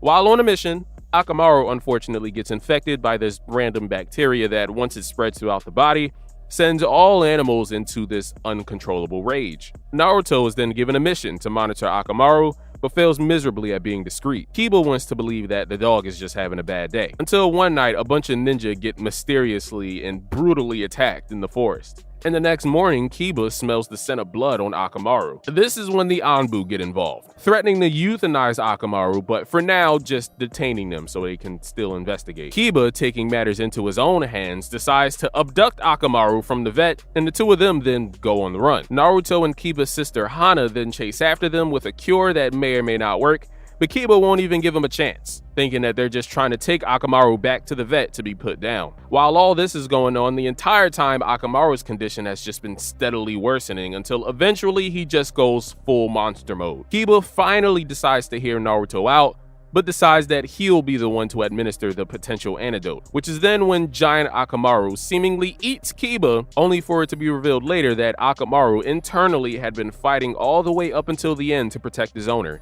keeping himself from attacking Kiba's vital areas. Fortunately, the serum did actually work, and Akamaru is returned to normal. First of all, Kiba's sister fine as hell. How am I just now noticing this? Second of all, a dog is man's best friend. It's a phrase for a reason. I kind of wish we got to see more of this, actually. Like, what if more animals were getting infected? What if Shino's bugs were a part of this whole thing? What if we got an entire episode where Akamaru, deserted the village on some Sasuke shit and, teamed up with a bunch of other rogue ninja animals, I guess, for some kind of vigilante mission? That would have been awesome. But as for a standalone episode, I still think this is really good. Even at the very end, Akamaru just couldn't completely turn his back on Kiba. What a good boy. So good. Who's a good boy? Who's a good boy? Number 18. It's Yota's reanimation. Back to the war arc. It's been a while. This little mini arc I didn't like back in the day. Like, who the fuck is this? Watching this back, I'm not gonna lie, Yota is kind of annoying as hell. Like, especially in the first episode, it's literally just him laughing or crying constantly. Make it stop. But no, I really appreciate what he adds, the role that Yota has in bringing Naruto and the rest of his peers closer together. This is a 3-episode long battle against the revived Yota, this kid that's able to manipulate the weather through his emotions. He's sad, it rains. He's happy, it's sunny. He's angry, there's lightning. You get it. Yota appears across various different battlefields, actually, thanks to white Zetsu clone shenanigans. The people that recognize him are Sakura, Naruto, and Inoshika-cho. I think Kiba's there too. Is Kiba there? Cue the crossfade. This is where we get an episode-and-a-half long flashback arc, basically, about the 5 of them all playing with Yota when they were kids, and then needing to protect them from the Onbaa once the village catches wind of his unauthorized arrival. Again, I just love the extra bit of bonding here between Naruto, Sakura, and Team 10. These are his real friends! Everything turns bittersweet, though, once after failing to protect Yota. Everyone then just goes back to treating Naruto like he doesn't exist. I think this is actually very relatable for people, you know, say if you had a friend group in school, but you always felt like the odd one out, only realizing it once they all go to do something without you. Like, yeah, you a friend, they kind of humor your presence, but you're not like truly a part of the squad. And then you also got the reveal at the end that Yota was just dead the entire time, even in the flashback, reanimated and sent to the Leaf as merely just research for Orochimaru's impure world reincarnation jutsu. Back in the day, his life was very brief because the entire time he was always frail or ill. The only good memories for Yota being the ones that he shared with Naruto, Sakura, Ino, Shikamaru, and Choji. Eventually, Naruto defeats the actual Yota, and I'm not crying, I was just yawning. It's late. Number 17, getting away from the depression. It's Laughing Shino. The only reason why this episode ranks so high for me is because it genuinely had me laughing, cackling up a storm, bruh. And it's actually hard to make me laugh. I'm kind of one of those people that just like appreciates the humor, you know. This episode is kind of like when you're not allowed to talk in class, you know, maybe like taking a test or something, and for some reason everything is 100 times funnier because, like, again, you're not, if you do laugh, you get in trouble. Naruto and Shino are hired to help this guy, Futa Kagetsu, to inherit his wealth by standing in for him at his father's funeral, because if he laughs at any point during the service, he loses everything. And his incredibly greedy sister Tsukiko will do everything in her power to make this happen. Seems easy enough for somebody like Shino, you know, super serious bug man. But things go awry when Shino, putting his life on the line to protect everybody from potential poison, gets poisoned by this laughing serum that their dinner was laced with the night before. So Naruto instead has to stand in for him as chief mourner. Yes, that's actually a thing. And even though it's a funeral, it's kind of like their culture to, you know, have a good time at the funeral, which I'm not mad at. But this makes it incredibly hard for Naruto, obviously. There's this guy that splits his pants and is wearing a thong underneath. Another guy sneezes and flowers come out of his nose. There's this fat guy with a face painted onto his body. Definitely not the most intelligent comedy in the world or anything. But again, it's just really funny watching Naruto trying to hold this all in, right? And also just the seriousness with which this is all treated, you know, from the sister side being the main antagonist here. This is like some 4D chess of comedy going on. Shino's laugh, bro. Oh my God. Shino, him trying to be all super serious, trying to hold it in despite being on laughing gas, basically. I don't know what it is about Shino's laugh. I think his voice actor is one of those laughs that even if the joke isn't funny, the laugh will make you laugh. Take it, Mai. It will work. Don't worry. Not so fast. Shit is hilarious. Eventually, it's revealed that the father actually faked his death, and this was all just some grand scheme to, you know, help the family loosen up a bit and laugh again and have fun, like they did back before they made all their riches from selling herbs. What kind of herbs? Yeah, again, this episode is just fun, man. You know, I can't not rank an episode like this top 20 that made me laugh this much. I don't know, maybe it's just a me thing. I am kind of stupid. All right, number 16, more shenanigans.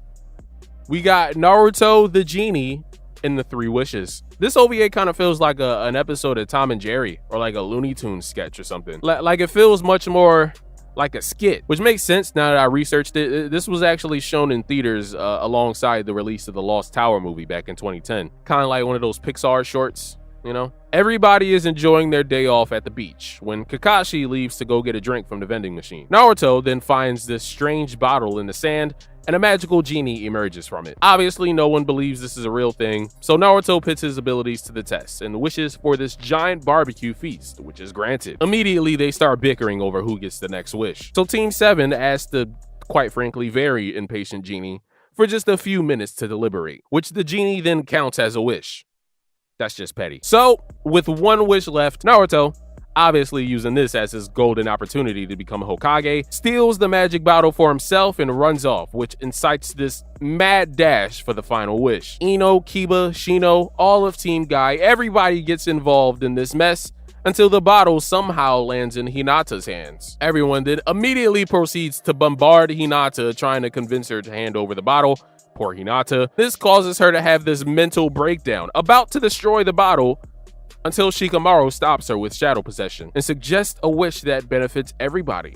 W, voice of reason. This is when the genie reappears asking for the third and final wish, which is when Kakashi coincidentally returns asking if anyone has any change, because the vending machine doesn't take any bills. The genie accepts this as the final wish, and then he disappears, giving Kakashi some quarters, leaving everyone distraught except for Hinata, who's honestly just happy that, you know, there's some peace and quiet finally. And Choji, who's been the entire time in the background, eating the barbecue that Naruto wished for at the beginning of the short. This is just great magical genie shenanigans. Again, nothing reinventing the wheel or anything, but all the typical gags and punchlines are there, and sometimes I can just be a pretty simple man to please. Emphasis on pretty. Yes, sir. Yes, sir. Number 15. Mix it, stretch it, boil it up. Burn, copper pot, burn. Finally, Teuchi gets his moment in the spotlight. Yo, baby! Not only that, but Naruto actually learns step by step how to make ramen in this episode, which is just really interesting. Naruto and Choji want some ramen, so they head over to Ichiraku only for it to be closed early, which is weird. So they sneak in and find Teuchi in the back room cooking up some crack. And by crack, I mean trying to create the most delicious bowl of ramen ever. This is for a cooking contest between him and his old rival from culinary school, Hokage, leader of a large group of cooking shinobi who's abducted Teuchi's daughter Ayame for ransom. The ransom being Teuchi's super secret ramen recipe. So Teuchi basically turns into Liam Neeson from Taken and prepares to win his daughter back. But it's never that easy, unfortunately. So Naruto, Choji, and Sakura, for some reason, offer to help him. And after a brief training montage, the four of them then face off with an army of cooking ninja in the ultimate Master Chef Challenge. It's looking bad at first, with the team, mostly Naruto, fucking everything up. But they actually find ways to use this to their advantage through, let's just say, unorthodox means of preparing the ramen, and they end up serving a ramen so good that Hokage admits defeat and sets Ayame free. Ayame, who was now fat after eating so much of Hakaku's also well-lauded dishes. But it's okay, because Teuchi also has this diet ramen that forces rapid weight loss. I think he might be using the same thing that princess was using, you know, during that other filler episode, which Teuchi then eats too much of at the end, thinking that he needs to get into shape, and becomes anorexic, basically. Yeah, this episode is great. God, Teuchi is one of the greatest memes in all of Naruto's legacy. We have Naruto and Choji once again bonding over food, which you gotta love. And we actually get to see Naruto's appreciation for his favorite food deepening, getting to learn the process. It's really cool. I think everybody should check this episode out, actually. It's literally Naruto serving Naruto. What's there not to like? All right, number 14. Back to the emotional stuff. It's the heart's eye.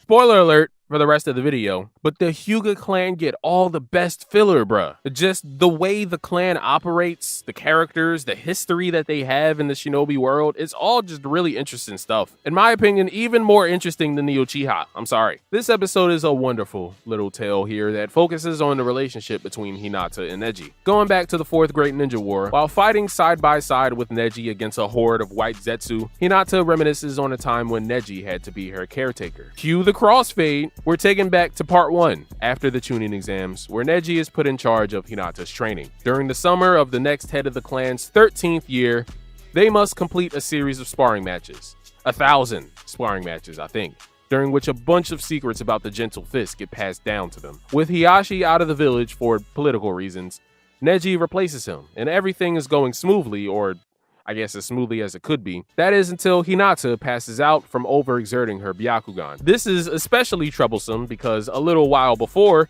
Hinata actually planned to watch fireworks with Sakura, Sasuke, and most importantly, Naruto. Neji catches wind about this and decides to try and find a way to help. Despite resisting Naruto's and Sakura's assistance, the three of them go searching for this fabled eye medicine plant that's supposed to be able to heal Hinata's eyes in time for the fireworks display. They get ambushed by these creepy, faceless creature-looking things, but not to worry because Kakashi and Might Guy pull up to help. Ultimately, the fable was just that. A fable. And Hinata's eyes unfortunately just gotta heal on their own. So she misses the fireworks, which is sad. Eventually though, she hears about everything that happened from Naruto and Sakura and cut back to the present while continuing to mow down Zetsu after Zetsu. Hinata vows to pay Neji back for everything that he did for her, this time being his caretaker. This episode is just adorable, man. You feel so bad for Hinata missing the fireworks because she's such a sweetheart the entire time while she's blind. Cut out my eyes and give them to her, please. And again, man, the relatability. I can relate a lot to Neji here. I never want people to see me actually caring and shit. Yeah, it's kind of toxic, but hey, this ain't about me. It's just really nice to see super rigid, super stoic all the time Neji actually soften up for once, you know? And episodes like these hit even harder after Neji dies. It's just like, damn. Nah, that was really my boy for real. Number 13. It's Crescent Moon Kingdom. Just like with the Land of Snow, this movie is comfort food for me, man. Pure nostalgia. Whenever Toonami had movie night, you just knew it was going to be a banger. Naruto, Sakura, Lee, and Kakashi are assigned to protect this prince. I think you can tell where this is going. Prince Hikaru and his father Michiru are the HVTs of the day. And of course, the boy, Hikaru, is this spoiled brat that immediately clashes with Naruto. When they finally return to their home kingdom, the Land of the Moon, they discover that in their absence, it's been overthrown by the Prime Minister Shabadaba. Great name. With the help of this gang of mercenaries that he hired, with their leader having this ability that petrifies people, which the king himself felt firsthand. As his final decree before his death, King Kakeru officially appoints Michiru as the new king of the Moon Kingdom. Michiru unfortunately then gets kidnapped, which is when our team of shinobi and a group of soldiers still loyal to the former king storm the castle and take Shabadaba and his mercenaries down. Now, I will admit, the way Hikaru saves his dad's life here is a bit questionable. I'm not sure that's how a noose works. Also, I can't believe this is on Cartoon Network, but I think a huge reason why I rate this movie so high is because, hey man, this gotta be like the prettiest Naruto movie ever, right? Again, all the movies have great animation, but this here is it's just a different type of, it's just so colorful, so saturated. That battle on the beach, like just before sunrise, it will always go hard. The way Naruto's eyes glow here when he taps into the Nine Tails, bro, this movie is gorgeous. Again, I love a good rich kid humility story that's in there as well. But most importantly, I just love the conversation surrounding materialism here. Michiru's wife leaving him because he only cares about the money and what he can spend it on, only for his country to be overthrown by this grubby, money-hungry bureaucrat. The Moon Rasengan is cool. Lee gets to do stuff. Easily one of my favorite Naruto movies. I always go back and forth between which one I like more between this and Clash in the Land of Snow. On to number 12. Oh boys, I gotta stretch. Sometimes you just gotta let it out. You know, it's Naruto's rival. This is the part of the list where, like, I'm gonna be honest, all of this stuff should be canon. This is the story basically of how Konohamaru learns the Rasengan. Doing the same training that Naruto did with Jiraiya over 2 years previously, Naruto gives Konohamaru a water balloon, which Konohamaru is utterly confused by because he thinks Naruto's teaching him this new advanced version of the sexy jutsu. Naruto then gets summoned to help with the Kazekage rescue mission, so Konohamaru is left stuck trying to figure this out on his own, which he does by using the sexy jutsu, believe it or not, to help improve his rotation.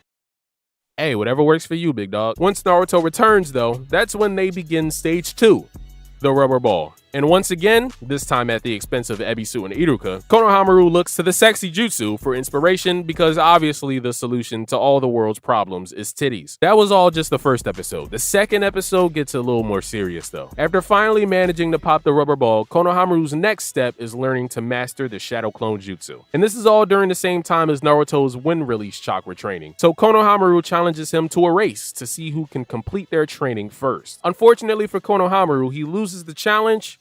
But that isn't the only thing he's lost, because this is also around the time that everyone is made aware of Asuma's death, which hits Konohamaru like a ton of bricks. Grandfather, then uncle, one after another.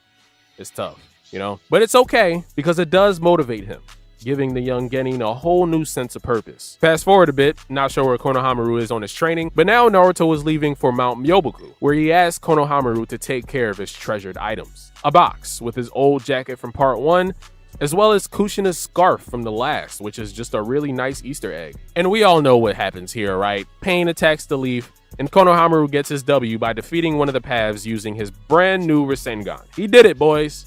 he did it. Konohamaru shows Naruto that he did indeed protect his prized possessions, even though pain leveled the entire village. And there you have it. Just a wonderful little two-part flashback arc about how the bond between Konohamaru and Naruto strengthened over time, with everything that the Leaf has been going through happening in the background since the start of Shippuden. Pray for Ebisu, man. My guy has a serious porn addiction. Yeah, number 11. It's Blood Prison.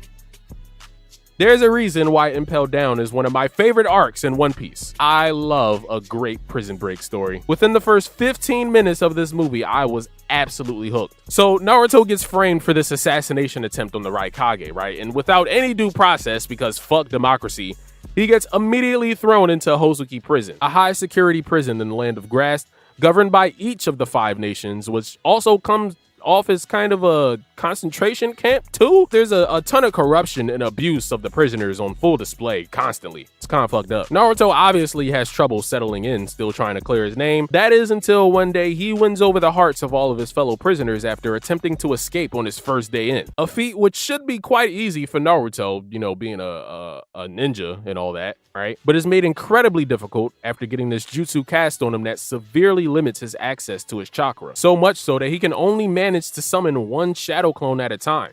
And even that comes with a whole bunch of adverse side effects. Long story short, the Hidden Grass was actually behind this entire fiasco, coercing some random guy, Kazan of the 100 Transformations, to disguise himself as Naruto to assassinate the Raikage, after being promised that he would get to see his missing son again if he did so, all as a means for this much larger scheme of the Hidden Grass Village trying to take over the 5 great nations, using this mysterious box of paradise to do it. This movie is brutal, man. Like, I'm talking, there's people burning alive. Naruto almost gets a vivisection performed on him until it's revealed that it was just a clone all along. Hey, it's called Blood Prison for a reason. But it's also emotionally brutal too. Like, this movie is kind of deep. The twist of the movie being Mui, the warden, father of the best friend of this, basically the tsundere companion character for the movie, right? Sacrificing his son to the box for political reasons, looking for a way to resurrect him ever since then, finally getting the chance to once he betrays the Hidden Grass only to be immediately killed by his son,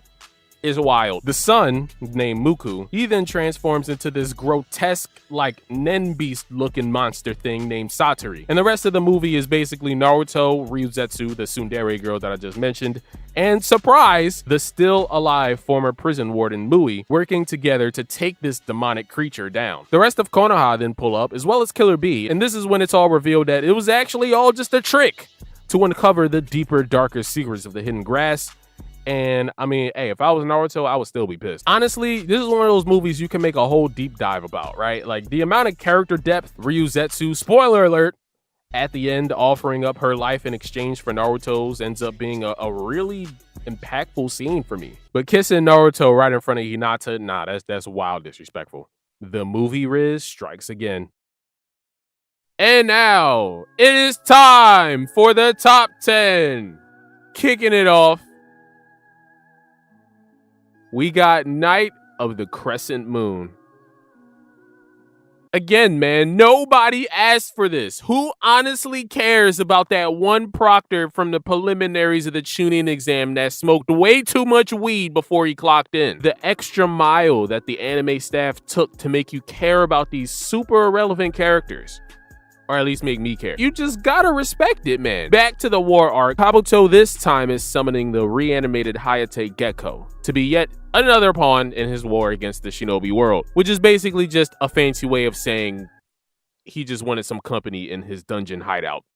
Hey, at least he finally got rid of that cough. Most of the first episode is just Kabuto explaining the circumstances surrounding Hayate's death. But once he notices an opportunity to steal some intel from the logistical support and medical division, Kabuto then decides to send Hayate as well as 2 other shinobi as backup to the battlefield. Sakura and this hidden leaf kunoichi named Yugao are the main ones that end up fighting against Hayate, after all the other shinobi with them sacrificed themselves to apprehend the other 2 ninja that Hayate arrived with. Yugao, though, is having some trouble fighting against Hayate. It's revealed that she and him used to be lovers, and that Hayate was actually the one that taught her how to fight with a sword. Sakura tries her best, but credit to Hayate, despite how much I just shit-talked him, He actually manages to outsmart her. That is, until Yugao finally grits her teeth and manages to hold off Hayate long enough, at least, for the sealing team to arrive and finish the job. Yet another L for Kabuto. Tragic. How many times you need me to say it, man? Again, I just love all these background and utility characters for the most part, getting all this extended focus. It turns out Hayate was actually a badass. We just never knew it because the only other time he was on screen besides refereeing matches, he died. Yuga was also a really interesting character, a rare female Onbaa that is also a swordswoman, which is just really, again, really cool. And Sakura, of all people, being the one that pushes her to take down the one she loves, well, that's just a fantastic little nugget of character growth for her. Obviously dealing with the whole Sasuke thing, right? Again, nobody cares about Hayate, but now after seeing his backstory, you know, I'm kind of tempted to say he might be my favorite regular rank and file shinobi. Besides Iruka, of course, and Ibiki. You know, Ibiki do be standing on business. Number 9, what we cooking? We are cooking something because it's Sunnyside Battle. This is the stuff of otaku internet legend. You know you thought this was fan made until you looked it up and realized like, oh no, this was actually an official Studio Pierrot release. This came out with Storm Revolution in 2014, which I did play, but for some reason I don't remember this at all. It's kind of weird. Maybe it was a genjutsu. Yeah, so this is an episode about Itachi cooking eggs. No, seriously. But not just any eggs, only the most perfect, the most flawless of sunny side up eggs are worthy of being served to his precious little brother Sasuke, which should be no biggie for the genius Itachi. However, every single time, there's just this one little thing that seems to go wrong. Cue the Itachi OCD montage. If it's not a random speck of an eggshell, then it's the yolk breaking. If it's not that, then it's a drop of sweat getting in the pan. Eventually, the room gets filled up with all of these failed sunny side up eggs, which is when Sasuke then comes down looking all confused and shit.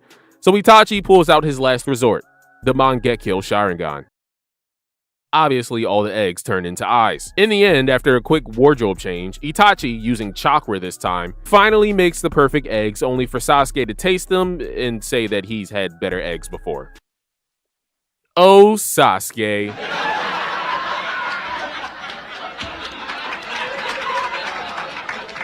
Sasuke then wakes up next to Naruto in the middle of this random desert, revealing that this was all just a dream the entire time, which is when they then return to battle. Whichever battle was clearly important enough that Sasuke could take a nap in the middle of, only for the ground to now turn into the pan that Itachi was cooking in, with a giant kaiju-sized Itachi appearing in the background. Sasuke, you gotta stop smoking that Orochimaru Kush, bro. Obviously, this OVA doesn't have any interesting expansions on the story like the Hayate or the Konohamaru filler.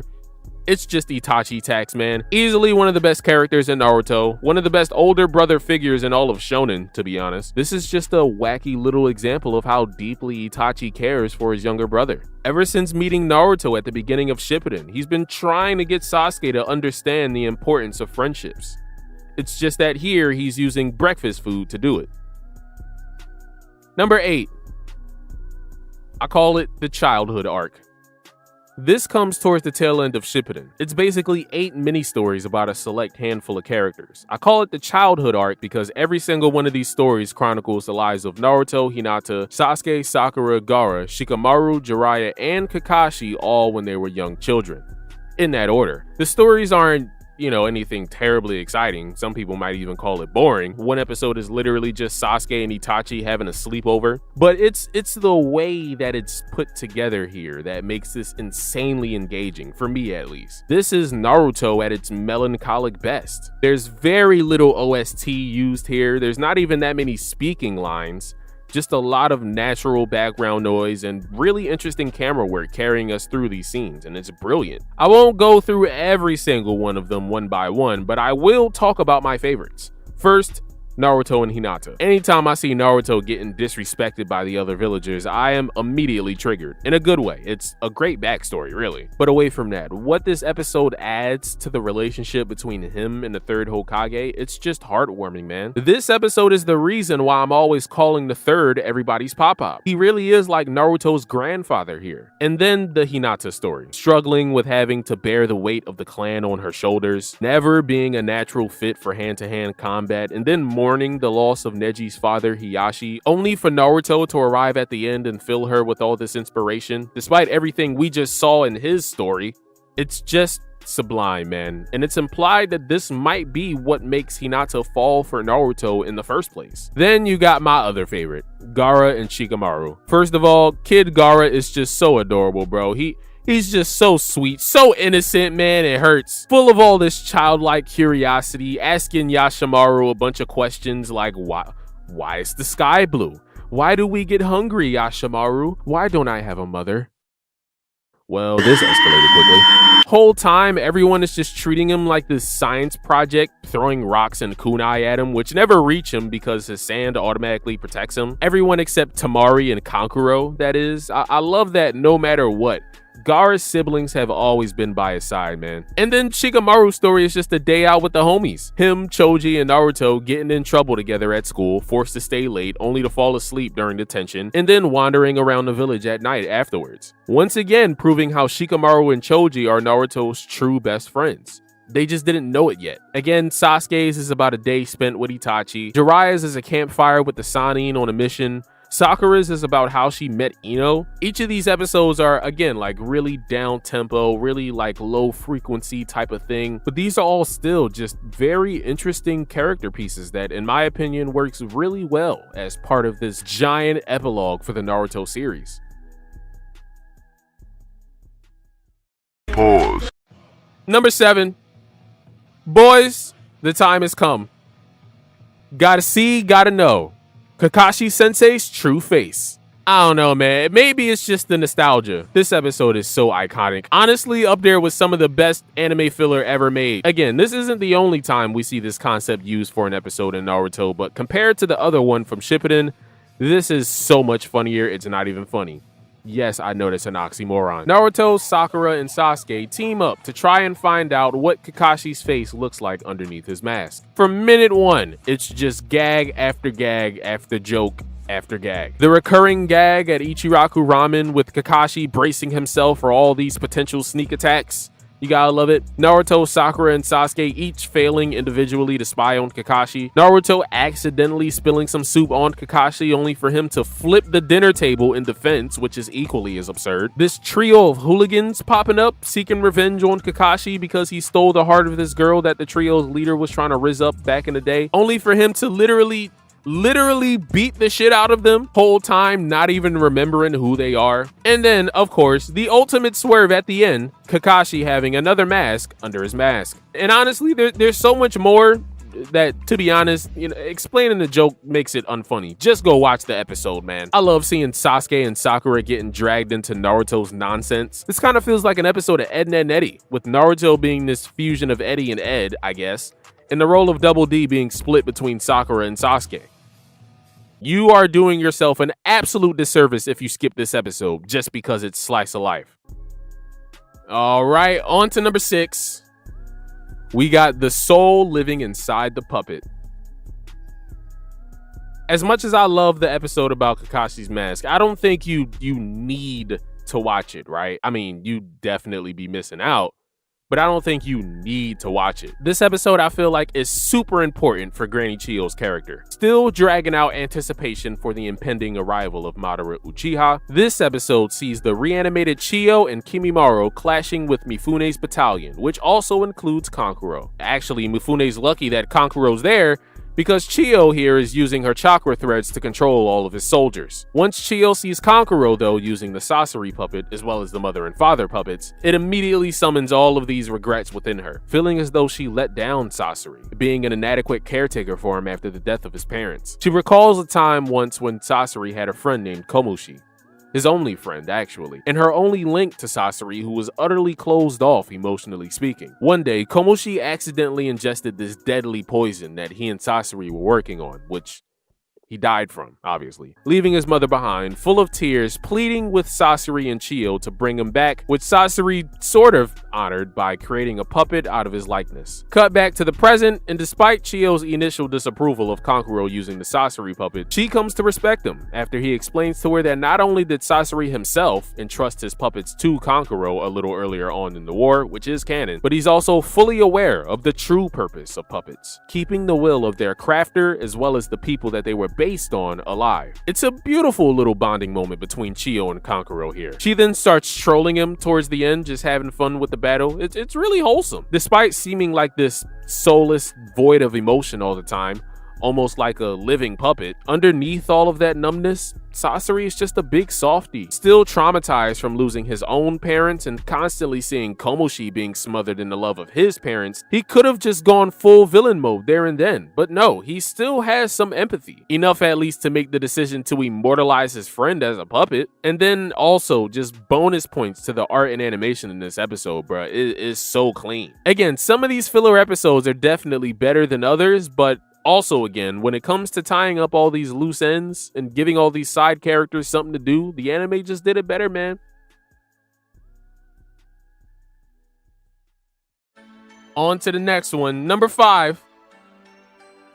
It's the Hanabi Arc. Again, I would do anything for a Hyuga spinoff. I would even watch Boruto. All jokes aside, go read Two Blue Vortex. It's gas. Remember that character poll they had where, you know, you could choose who got the spin-off manga written about them, which ended up getting this one shot about Minato that was actually about Kushina learning how to control the Nine Tails chakra? Yeah, Neji should have won that poll. I will never understand why Hanabi doesn't have a bigger role in Boruto. Even to this day in Two Blue Vortex, she still hasn't shown up yet. Bro, Hanabi in these episodes is such a badass. Basically everything Hiyashi expected Hinata to be. The female Neji, pretty much. A fighting genius that's extremely dedicated to the clan, which then gets recognized by the Hyuga elders here, leading to a match between Hanabi and her older sister over who the rightful heiress should be, which she wins, and then this sends Hanabi down the dreaded destiny rabbit hole.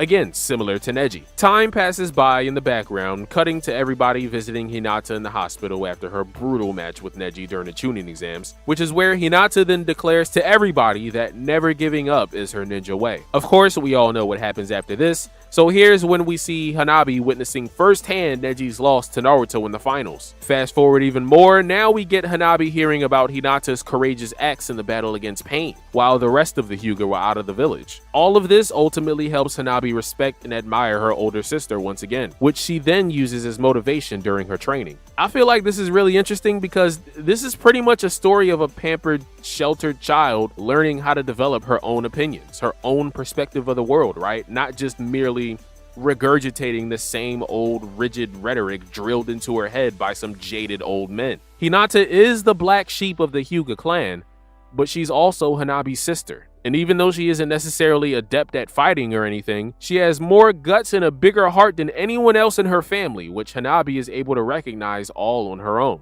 Hinata basically saved Hanabi from becoming just as indoctrinated as everybody else in the clan, whether Hinata knows it or not. It's beautiful, man. Hinata is like the Naruto of the Hyuga clan, and this mini arc here effectively turns Hanabi into Hinata's Konohamaru by the end of it.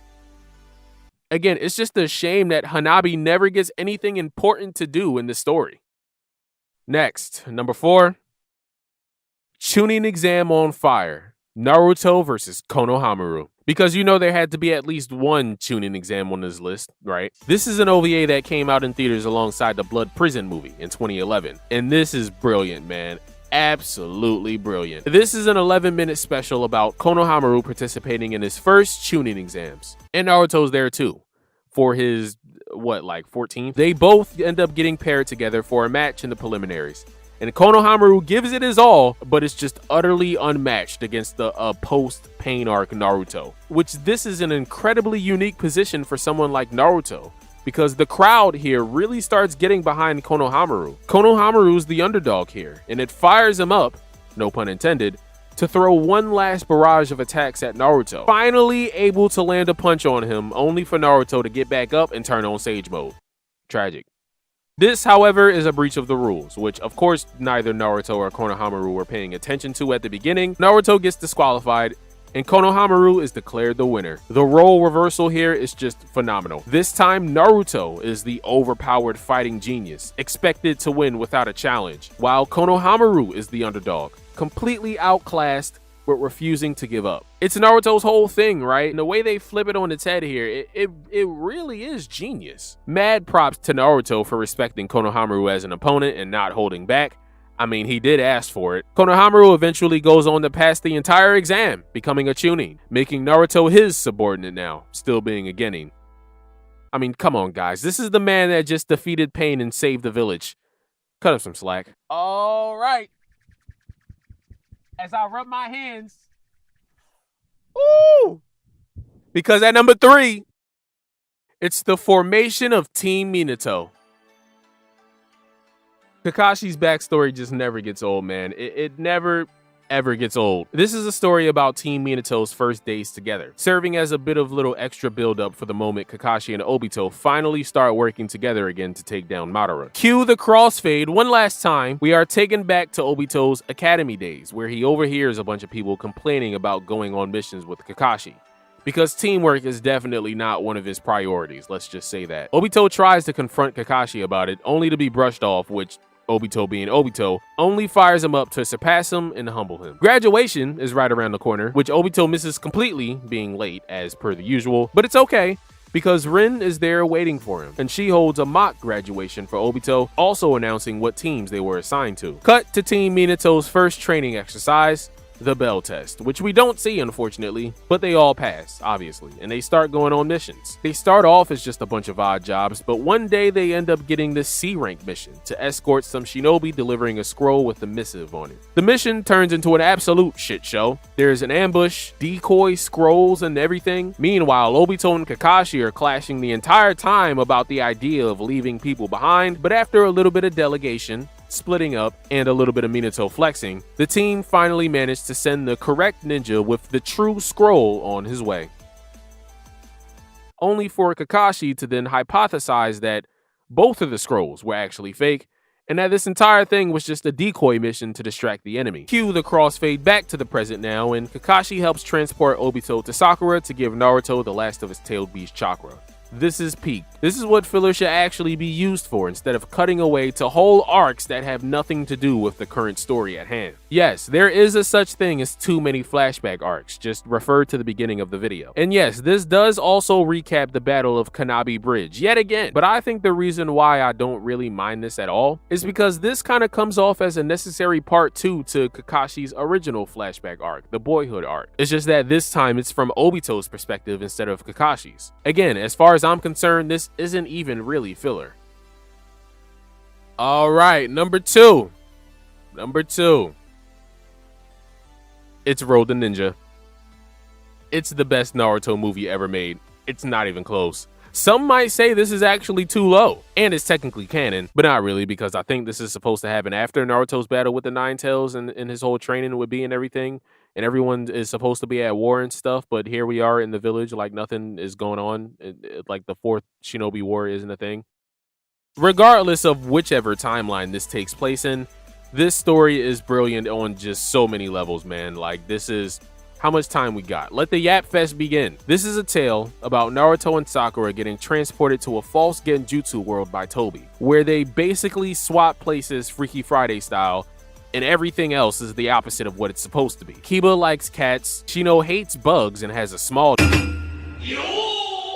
Pause. Sakura's parents are the legends of Konoha, and Naruto finally has the family that he's always yearned for. It's your classic everything that glitters ain't gold story, man. In the beginning, Sakura was super excited because prior to the Genjutsu, she was really starting to get annoyed with her parents, who were a bit doubtful about recommending her to become a Jonin with everyone else. Naruto immediately tries looking for a way back home, but even he starts growing more and more comfortable in this world. Again, finally able to have a normal dinner with his normal family like all the rest of his friends do on a regular basis. As Sakura starts growing lonely without her parents, Naruto starts feeling right at home. The opposite trajectories that their characters go on here is just phenomenal writing, man. Back to the plot, Naruto and Sakura learn about this Red Moon scroll from the Genjutsu version of Tsunade, and they go on a mission with Minato, Kushina, Kakashi, and Guy to retrieve it. They get it, but the catch is that it can only be used during a red lunar eclipse, which is also when Toby makes his move. Collaborating with an entirely different masked man, they attack the leaf, looking for the scroll, and kidnap Sakura in the process because Part 1 flashbacks, I guess. This is when the big twist comes, when it's revealed that the masked man is actually Menma Uzumaki, the limited Tsukuyomi version of Naruto, the guy that everyone has been mistaking Naruto for the entire movie. Menma absorbs a bunch of chakra to manifest this Kurama Black. I'm not kidding, it's actually called the Black Nine Tails. Naruto and Kurama develop a temporary truce, again, not sure where this takes place on the timeline. And it's now Nine Tails versus Nine Tails in all-out anarchy. Toby then possesses Menma using the Sharingan to try and steal the Nine Tails from Naruto, and he almost does, wiping his memory in the process, but Sakura saves him. And Minato and Kushina also arrive to buy them some time to escape back to their homeworld. Where do I even begin with what's so great about this movie, man? I feel like the huge kaiju mirror match between the Nine Tails is enough of a selling point already. No? You can always tell when Kishimoto is involved in these types of things, man. The character writing just hits different. I really enjoy how Naruto and Sakura in this movie are kind of treating each other like, like brother and sister, bickering and stuff like that. It's actually really cool. There's a lot of antagonists in the story that are supposed to be these alternate timeline versions of Naruto, right? The Naruto clones, it's a meme for a reason. But this is the only time we actually get to see a proper evil Naruto. Like, it's actually him, and it works. And that's why it's one of the best non-canon stories. Not the best, in my opinion, but easily top 3, over Chikara from the last video, which I ranked 2nd. And to close us out, boys, appreciate y'all for being with me today. We got number 1, Ninshu, the Ninja Creed.